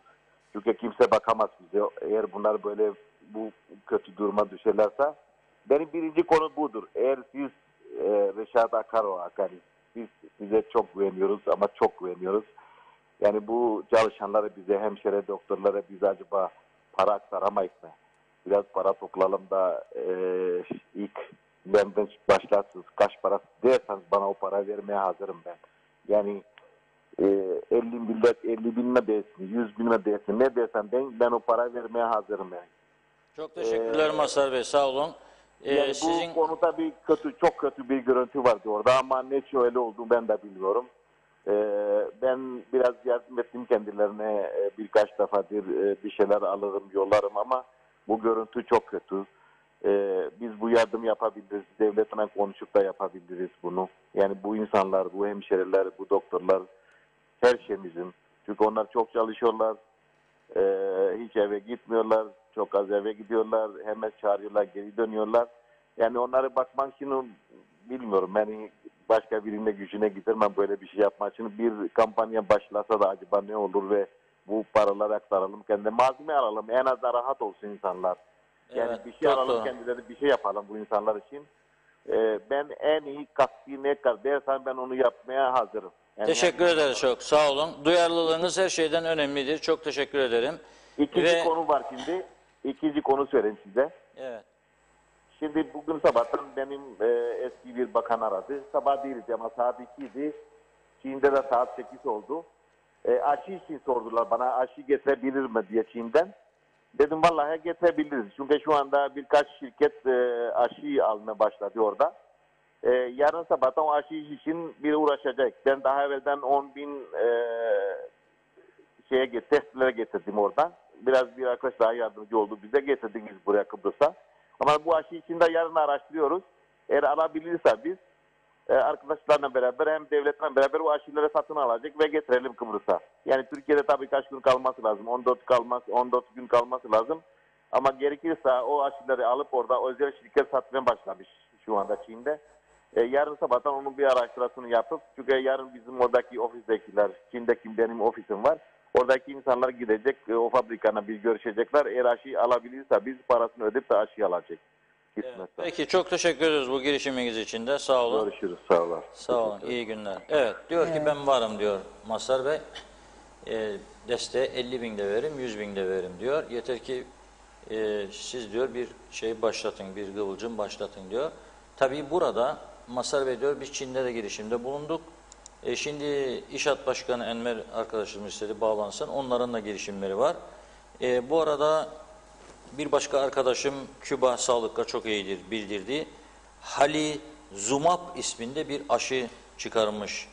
Küba bununla tamamen koronayı tarihe gömecek bir aşı olduğu iddiası var diyor. O da onu araştırıyor. Tabii Türkiye'den yardımcı olmak isteyenler var ama benim şahsi düşüncem tabii ki bu arada Sinovac aşısı, Türkiye'nin bize gönderdiği Çin aşıları ve Avrupa Birliği'nden gelen Pfizer, eğer Avrupa Alman aşısı zorsa getirmek, Çin'den aşıları Türkiye Cumhuriyeti aracılığıyla ki devlet garantisinde parasını vermek kaydıyla Türkiye Sağlık Bakanı Sayın Koca ile temasa geçirse ve dediğim gibi ey ana, sevgili ana bizi seviyorsun, veriyorsun ama biz kendimizi de sorumlu hissediyoruz, hızlandırmak istiyoruz bu süreci. Al bizim için de ekstradan 400.000 adet, buyur veriyoruz parasını ana, bize bir aracı ol dersek zaten bu iş orada çözülecek, gelecek. Ama şimdi tabii bunu isterken işin en önemli bacağını da ayarlamak lazım. Bu aşıları en hızlı bir şekilde nerelerde, kimler tarafından yapacağız? Eğer böyle bir organizasyona gidilecekse bu defa o ekip de hazır olacak. Ve bakanlık diyecek ki ben izin verdim, imzalayacak belgeyi, vuracak mühürü üstüne. Eğer bu işi istersek tam olsun hızlı, o ekipler de hazır olacak ve halka duyurulacak. Falan bölgelerde, falan saatten falan saate falan yaş grupları bu şekilde kademeli bir şekilde diyecek. Ben mesela polislerin şu ana kadar aşılanmamış olmasından büyük bir üzüntü duyuyorum onlar adına da. Bütün gün sokaklarda gece gündüz bir yığın insanla temas halindediler. En azından maskesi var ama eline kağıdı alıyor, adamın verdiği izin kağıdı, kendi kendine yazdığı kağıtlar da var. Onlarla temas ediyor, arada nefes kaçıyor, ediyor. Yazıktır bu insanlara, bugüne kadar yapılması lazımdı bu aşıların. Yapılmadı. Yani bir organizasyona gidilecekse sadece aşının bulunup getirilmesi değil, bir an önce milletin aşılanması konusunda da gerekli organizasyon önceden yapılmalı ve ilan edilmelidir. Doğru dürüst bir planlama, doğru dürüst bir organizasyon ve başarılı sonuç. Bu şekildeki bir sistemden olmaz. Bu şimdiki sisteminden imkan ve ihtimal yoktur, olmaz. Onu da söylemiş olayım. Evet, hazır mı 3. telefonumuz? Evet, şu anda hazır. İşat Başkanı Sayın Enver Mamülcü hattımızda. Merhabalar. Merhabalar, selamlar efendim. Sayın Bey. Merhabalar Enver Bey. Evet, kısaca vaktimiz çok dardır. Bu programda diğer programlara benzemiyor. Bugün, Çünkü bir konumuz yaklaşık var. 6 saattir toplantı içerisindeyiz. Bugün Ekonomik Örgütler Platformu da toplantımıza katıldı. Cafer Bey, Dima Bey, Silah Odası'ndan yetkililer. Bugün yaptığımız değerlendirmelerde ekonomik örgütlerin de birçok çalışmaları içerisinde yer alan, bizlerin de aynı şekilde aşıya ulaşımla ilgili 2 aydır yaptığımız çalışmalar çerçevesinde Sinovac aşısını ülkemize getirmek için büyük bir çaba harcıyoruz ve bu konuda da bayağı yol kat ettik. Bu kat ettiğimiz yol çerçevesi içerisinde ekonomik örgütlerin de bu konuda maddi yaptığı çalışmalarla birlikte imkanları daha da ileriye götürdük. Bu götürdüğümüz imkanlar çerçevesinde aşının bugün Sağlık Bakanlığı'ndan onay almamız çerçevesinde 16 gün sonra adamıza getirip yaklaşık olarak miktar 200 bin artı 200 bin opsiyonlu bir şekilde getireceğimizle ilgili bir çalışma yürüttük.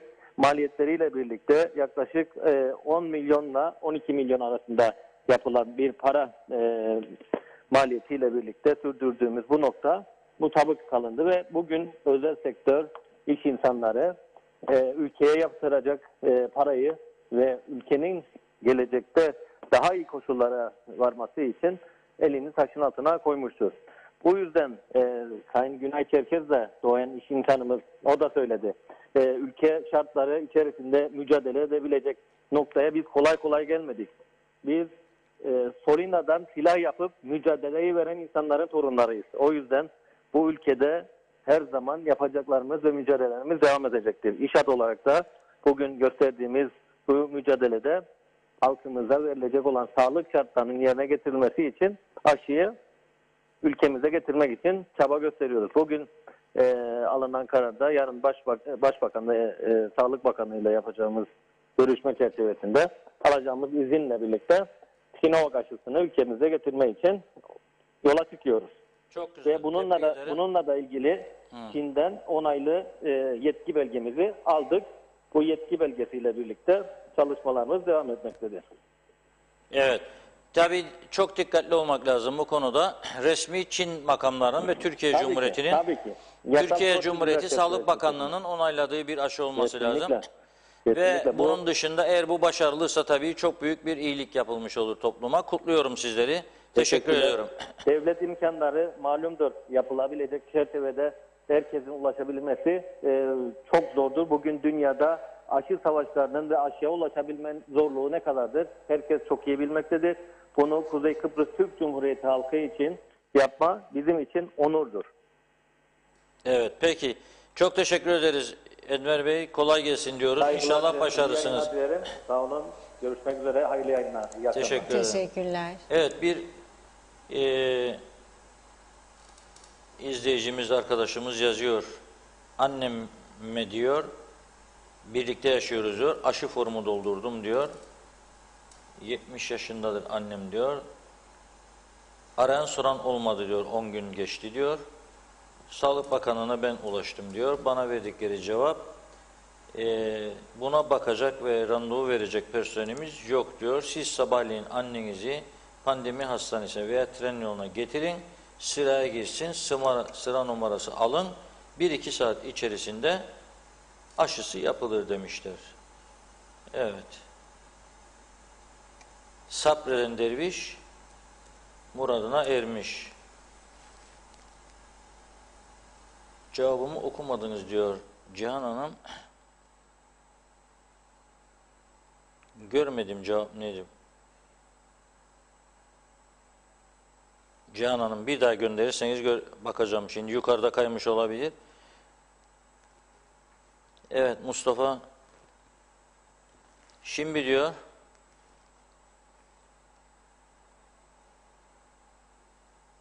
yeni alınan karar şehirler arası PCR test yapıp şehirler arası gidiş geliş yapacak diye bir durum var.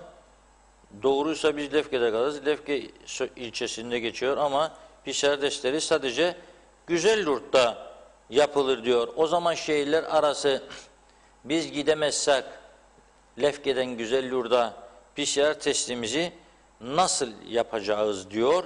Önemli bir soru işareti. Sağlık Bakanlığı buna mutlaka bir cevap verecektir. Önemlidir bu.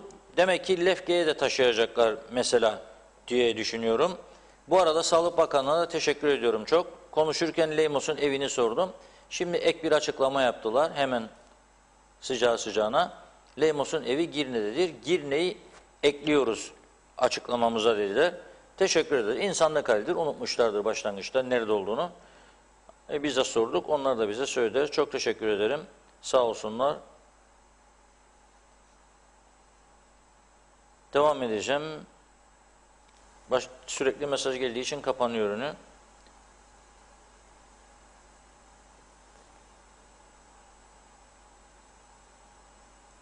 Cihan Hanım diyor ki sağlam bir kapatma olmadığı için halk bir şımardı ki doktorların bazılarını çıldırttılar. Bazıları da çıldırmak üzere. Hastane yarım yamalak diyor. İflas. Bu salgının bir savaş olduğunu hala öğrenemediler. 74 savaşında herkes markete giderdi ama diyor kasaba da giderdi. Hazır yemek çağırdı. Bir yıldır bu virüsle bütün dünya savaşır. Ekonomileri onların darmadan. Yok bizim ekonomimiz 15 gün tam kapanmazsak düzelecek. Allah bizi salgınla sınadı. Doğal afetler sınadı. Merak ederim daha neye meydan okurlar. İyi ki siz olsun varsınız diyor. Teşekkür ederiz Cihan Hanım. Sağ olun. Bak ta nerelerden izleniyormuşuz. İzmir'den yazanlar var. Nursel Hanım diyor sizi buradan izliyoruz diyor. Teşekkür ederiz kendisine. İzmir bizim canımız. İzmir çok güzel bir yer. Çok seviyoruz. Evet. Okuduktan sonra bir PCR bu karantinalarla ilgili Çiğdem Çağlar Taşlı Hanım'ın bir paylaşımı vardı. Çok uzundur okuyamayacağım ama ilginç bir kısmını okuyacağım. Diyor ki o kadar titizim diyor. Her şeyime hijyen, marketten aldığım poşetleri eve koymam, etmem falan diyor. Fakat diyor Cuma günü Perşembe günü özel bir hastanede doktor kontrolüne gittik diyor. Gitmeden test yaptırdık, negatif. Fakat Cuma günü doktorumuzun pozitif çıktığını öğrendik ve bizi 1. derecede teması yaptı. Gittiğimiz hastaneden arayan, bilgi veren kimse olmadı. Bizi aradığımızda bilgi verilen cevap, biz isminizi, bilgilerinizi kimseye vermeyiz, kimseye aramayız. Burada anlayacağınız gibi herkes gittiği doktorun kim olduğunu bilmiyor olabilir ve her zaman haberleri takip etmeyebilir. Sonra temasta olduğumuzu kendimiz bildirdik. Otelde yer olmadığı söylendi diyor. Aradan 5 gün geçti. Nasıl olduğumuzu ve karantinaya uyup uymadığımızı, evden çıkıp çıkmadığımızı soran, denetleyen olmadı. Gelelim test olayına. Temaslı takip merkezini aradık. Yeniden isim verdik. Evde olduğumuzu söyledik. Bizi temasların Lefkoşa'da test yaptırılması gerektiğini söyler. Bunun üzerine İçişleri Bakanlığı sayfasından izin doldurduk. İznimiz onaylanmadı. Neyse diyor. Polis temaslı takip arasında yapılan telefon konuşması sonra Yine Akçek Hastanesi'nde test yapabileceğimiz söylendi. Yine Akçek Hastanesi'ne gittik. Kapıdan girmeden temaslı olduğumuzu söyledik. Oradaki görevli yüzümüze bakmadan acilen içeri sıraya girmemizi söyledi. Yoruldu o da çünkü. Sonunda PCR testini yaptık ve eve geldik. Sonucu çıkacak diyor. Burada neden yazdım diyor. Birimlerin birbirlerinden ne haberi var diyor. Ne dikkatli takip var ne de özen var. Programın başına demiştim ki herkes yorgun düştü sağlık servisleri de. Bir de sağlık servislerinin yorgunluğu aldıkları kararları siyasilere kabul ettirmekle zorlanıyorlar. Siyasiler diyor ki siz karar veremezsiniz, biz karar vereceğiz. Yani siz orada bir emir kulu gibisiniz, alıyorsunuz, ediyorsunuz. Çok önemli bir haber var bugün Diyalog Gazetesi'nin ön sayfasında. Elektrik kurumu. Birkaç mesaj okumak isterseniz öyle anladım. Ondan sonra ondan da bahsedeyim, böyle kapayalım programı. Tamam, mesajlardan sonra. Evet, Hilat Siva iyi yayınlar dilemiş. İlçeler arası geçiş yasak dediler ama yalan söylerler veya bir yanlış anlaşılma var diyor. Ece Taneri Yoldaş, bir yıldır Belepayis'teki tamamen turizm amaçlı işletmem kapalı, vakıflar kirasını çatır çatır bizden alıyor diyor. Hükümet de vergisini bizden alıyor. Sadece bir defaya mahsus 1500'ü zorla verdiler. Eşim de kasino çalışanı, 80 yaşındaki babam, biz 4 kişilik aileye daha ne kadar bakabilecek acaba demiş. Hangi yolu söyledilerse yaptım. Hiçbir destek yok diyor. Zeynep Orasan Arat, online eğitim için okulun verdiği bozuk bilgisayarla nasıl derslere girsin çocuklarımız? Tablet dağıtıldı ama gerçekten ihtiyacı olan evlatlarımızı ne zaman göreceksiniz diye soruyorum gerekli bakanlığa. Bu arada bu fırsatı bize verdiğiniz için teşekkür ederim demiş. Kemal Gözay, iyi akşamlar, iyi yayınlar. Reşat Bey, sizi haksızlığa tahammül etmediğinizi biliyorum. Zamanın birinde akıl hastanesinde doktor ziyarete gitti. Akıl hastasına sordu. Kaç kişisiniz burada? Burada bizim sayımız belli. Dışarıda siz kaç kişisiniz dedi. Biz de şimdi kaç kişi koronalı var kimse bilmiyor. Ben de Reşat Bey'i yakında hepimizi akıl hastası edecekler demiş. Fitnet Salih aşılarla ilgili soru sormuş. Birinci dozu oldum, ikincisi garanti mi diyor. Yusuf Yamanoğlu, Günay Bey'i örnek alıp diğer patronlar da devreye girmesi lazım. 2 futbol sahası kadar nüfusumuz var. Bir ayda aşısız insan kalmaz. Saygılar diliyor. Nazire Özokur, taksici eşiymiş, durumun zorluğunu anlatıyor. Eşim çalışmazsa nasıl ödeyeceğim diyor. Çocukların bursları da yatmadı. Kaç aydır? Bizler ne yapalım? Var mı fikriniz acaba? Demiş. Sedat Elife Şen, borç ötelemesi ve tam kapanmayı da dile getirin. Çünkü tek maaşla yetişemiyoruz demiş. Taner Şah, bir milletvekilinin eşine 17 bin liralık ayakkabı alması, gümrükçülerin milletvekili diye ayakkabıları gümrükten vergisiz geçirmesi olayı doğru mu diye sormuş. Bu dönemde bu lüks alışverişi yapan vekil kimdir diye soruyor. Siyasi konulardan nefret ederim ama bugün bunu duyduğumda çok neşelendim demiş. İnanç Yıldız, Covid-19 salgını insanın özgürlüğünü elinden aldı diyor. Hasan Nihat Erduran, refahtakiler vergi sızdıran kaçıranlardır. Sadece faturasız kayıtsız iş yapanlardır demiş.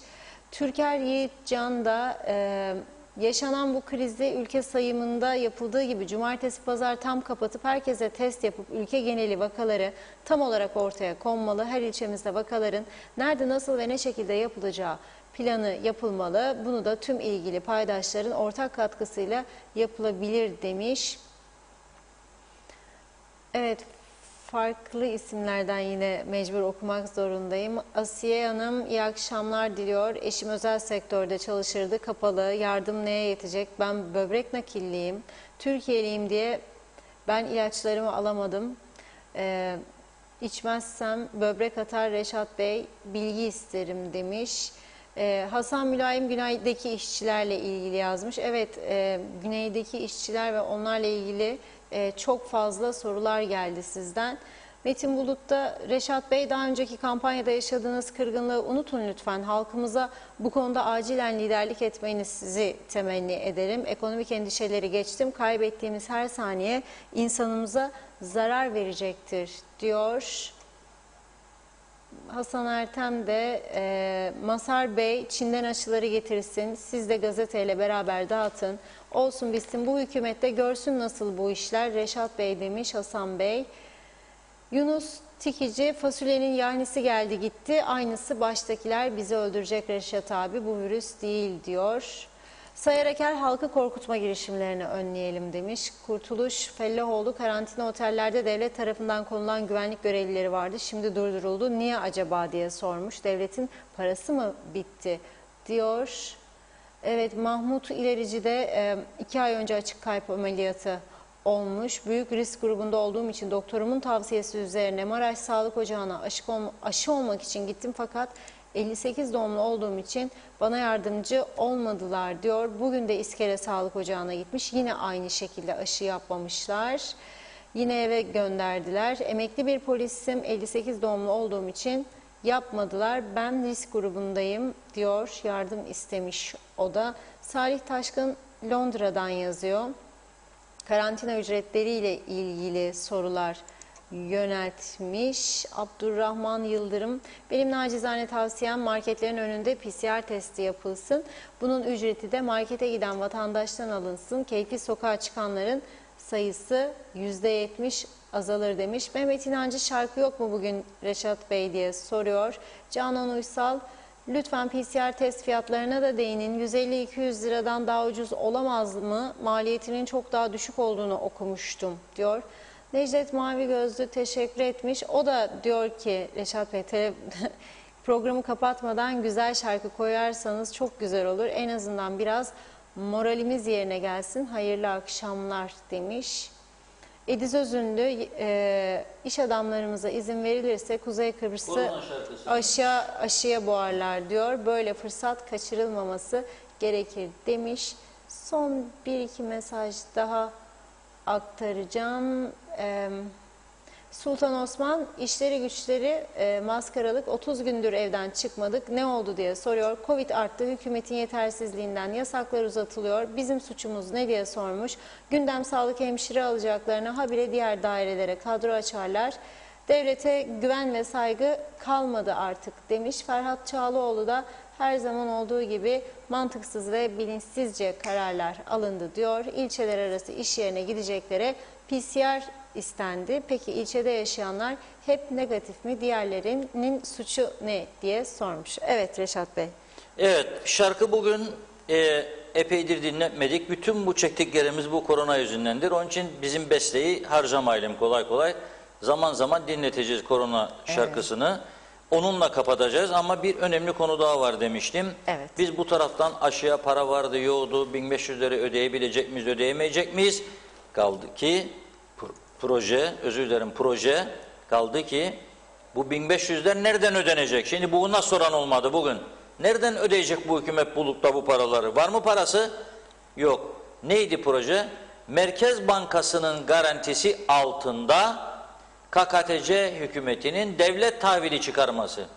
Devlet tahviline normal faizlerin biraz üstünde faiz vererek 500 milyon toplanması amaçlanıyordu piyasadan ve bu 500 milyonla bu 1500'lerin, 2000'lerin ödenmesi planlanıyordu. Bugünkü açıklamalarda bunu görmedim, duymadım. Bu da sorulması lazımdı. Buradan soruyorum. Kaynağınız nerededir? Bunu da açıklamalısınız. Halk bilsin. Nereden ödeyeceksiniz bu 1500'leri? Çok önemli bir konudur. Bu arada tabii elektrik kurumu devamlı gündemimizde. Özelleşsin, özelleşmesin. Özerk mi olsun, bu şekilde mi kalsın? Sendika başına gök kubbeyi endirirdi eski başbakanlarında, bunun şimdikilerin de bakanların. Bak hükümet de aman adım atarsak şu olur, bu olur, zaten kısa sürede kaldırırız bir yıl. Şimdi ama Ekonomi Enerji Bakanı Sayın Arıklı belli ki bir şeylerle uğraşmaya karar vermiş, cesaretlendi ve elektrik kurumunun ihalelerine böyle bir el atmaya başladı. Şu anda Merkezi İhale Komisyonu'nun 2020 yılının sonunda bağladığı 10.000 adet sayaç ihalesi var. 3 firma teklif veriyor, ikisi aile ya da 4 firma, 3 tanesi aynı devamlı bütün ihaleleri alan aile şirketleri. Biri alır, biri kaybeder, biri ondan sonra aralarında anlaşırlar. Arkadaş, kardeş, arkadaş, aile. 10.000 adet için ihale 1.286.000 euroya bağlanır. 1.286.000 euroya bağlanır. Peki gerçek fiyatı nedir bunların? Bunun bir araştırılması lazım. Bugüne kadar KKTC devleti, arada bir hesap soranlar olmuştur belki. Bildiklerimiz, bilmediklerimiz var. Açıklama yapmamışlardır belki. Ama cesaretle bu konuların üstüne giden olmadı. Arkadaş sen 4 tane teklif verdiği, yasada bana en düşük vereni veya uygun gördüğümü alma yetkisi veriyor. İstersem daha yüksek fiyat vereni alabilirim. Ve ben bunu alıyorum. Ama bir de şu yok muydu acaba bu kararı verirken? Tamam da bu getirilecek olan aletler hangi ülkeden geliyorsa gerçek değeri nedir? 1. 2. İthalatçı firma o ki satacak devlete ve 1.286.000 eurodan bahsediyorum. Euro alacak. Kaça getirdiğini ticaret dairesine, gümrüğe beyan ettiği faturaya bir bakmak yok mu be kardeşim? Bu görevleriniz arasında yok mudur? Yasa size bunu söylemiyor tabii. Çünkü yasaların nasıl çıktığını hepimiz biliyoruz. Mutlaka boşluklar olacak ki sonra kaş göz oynatmalara göre işler yürüyecek. Hep böyle yürüdü. Hep böyle yürüdü. Onun için 17.000 TL'ye ayakkabı alır mı birisi bilmiyorum. Duymadım, şimdi duydum. Ama kim isterse olsun alan alır. Varsa alır. No problem. 17.000'e de alır. 27.000'e de alır. Avrupa'da öyle 37.000, 57.000 lira çok ayakkabılar vardır. Evet doğrudur bu. Şimdi Erhan Arıklı Bey de bir bakmış ki bu elektrik kurumuna tanesi 128.6 Euro'dan satılacak olan bu sayaçlar resmi evrakı satın alındığı fiyat 36 Euro olarak gösterilmiş. Yani 36 Euro'ya alıyorsun, 128.6'sı da var bunun, öyledir daima.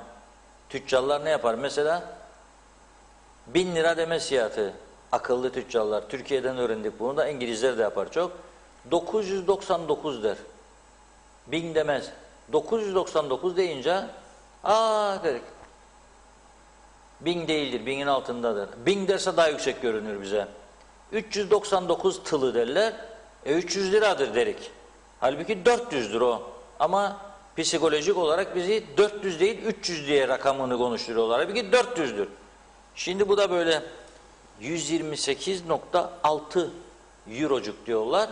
Alınış da doğruysa rakamlar, Erhan Arıklı Bey'in bulduğu, çıkardığı ve bugün de basın toplantısı düzenlediği bir takım şeyler açıkladı. 36 Euro'dan 128 Euro'ya ne kadar fark var? Hepinizi davet ediyorum. Korona şarkısı dinlerken yazacaksınız kağıda benim şimdi yaptığım gibi. 128, 60'ı da attım dışarı. Onu da hediye ediyorum. Eksi 36. Kaç euro yapar? Bulunuz. İster şimdi ister yarın yazarsınız bana mesajı. Kaç euro olduğunu, aradaki farkın. Böyleyse dudaklar uçuklar. Fahiş bir şey. Buna bir bakmak lazım. Ha böyle değilse o zaman bak firma adına vermedim. Gerçekler ortaya çıksın. Ondan sonra daha detaylı konuşuruz elbet. Çok teşekkür ediyoruz izlenme için.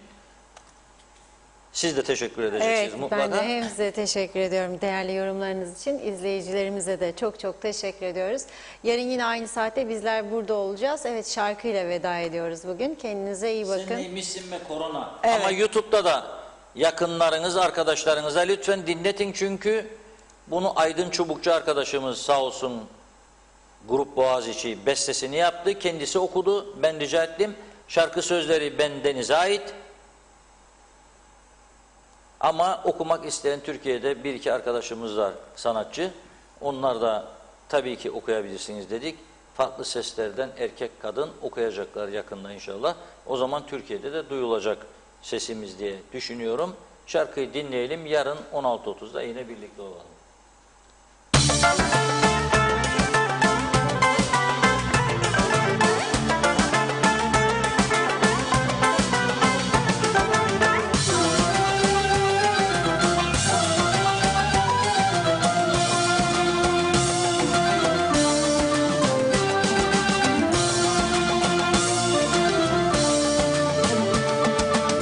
Öyle bir geldin ki dünyayı temizledin. Öyle bir geldin ki dünyayı temizledin. Ne uçak kaldı ne tren, ne vapur kaldı ne kamyon. Sen neymişsin be korona? Of, dünyayı soktun komaya. Sen neymişsin be korona? Dünyayı soktun komaya. Zengin fakir ölüm korkusunda milyonları geçti pozitif vaka. Sen neymişsin be korona? Yastık altında kalmadı para.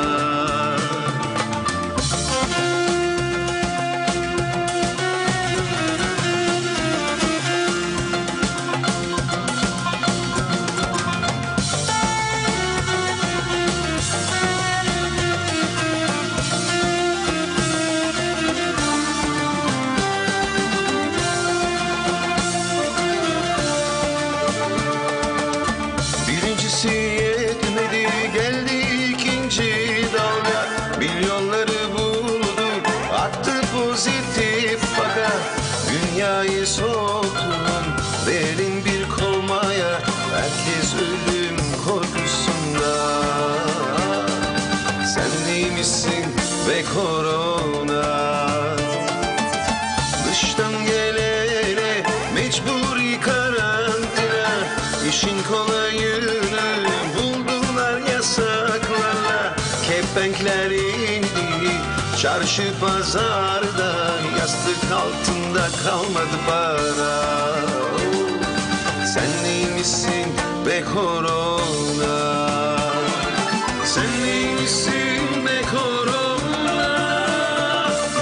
Dünyayı soktun komaya. Tek umut kaldı en sonunda. Oy, hayli koşun canlar aşılanmaya. Sen neymişsin be korona? Yastık altında kalmadı para.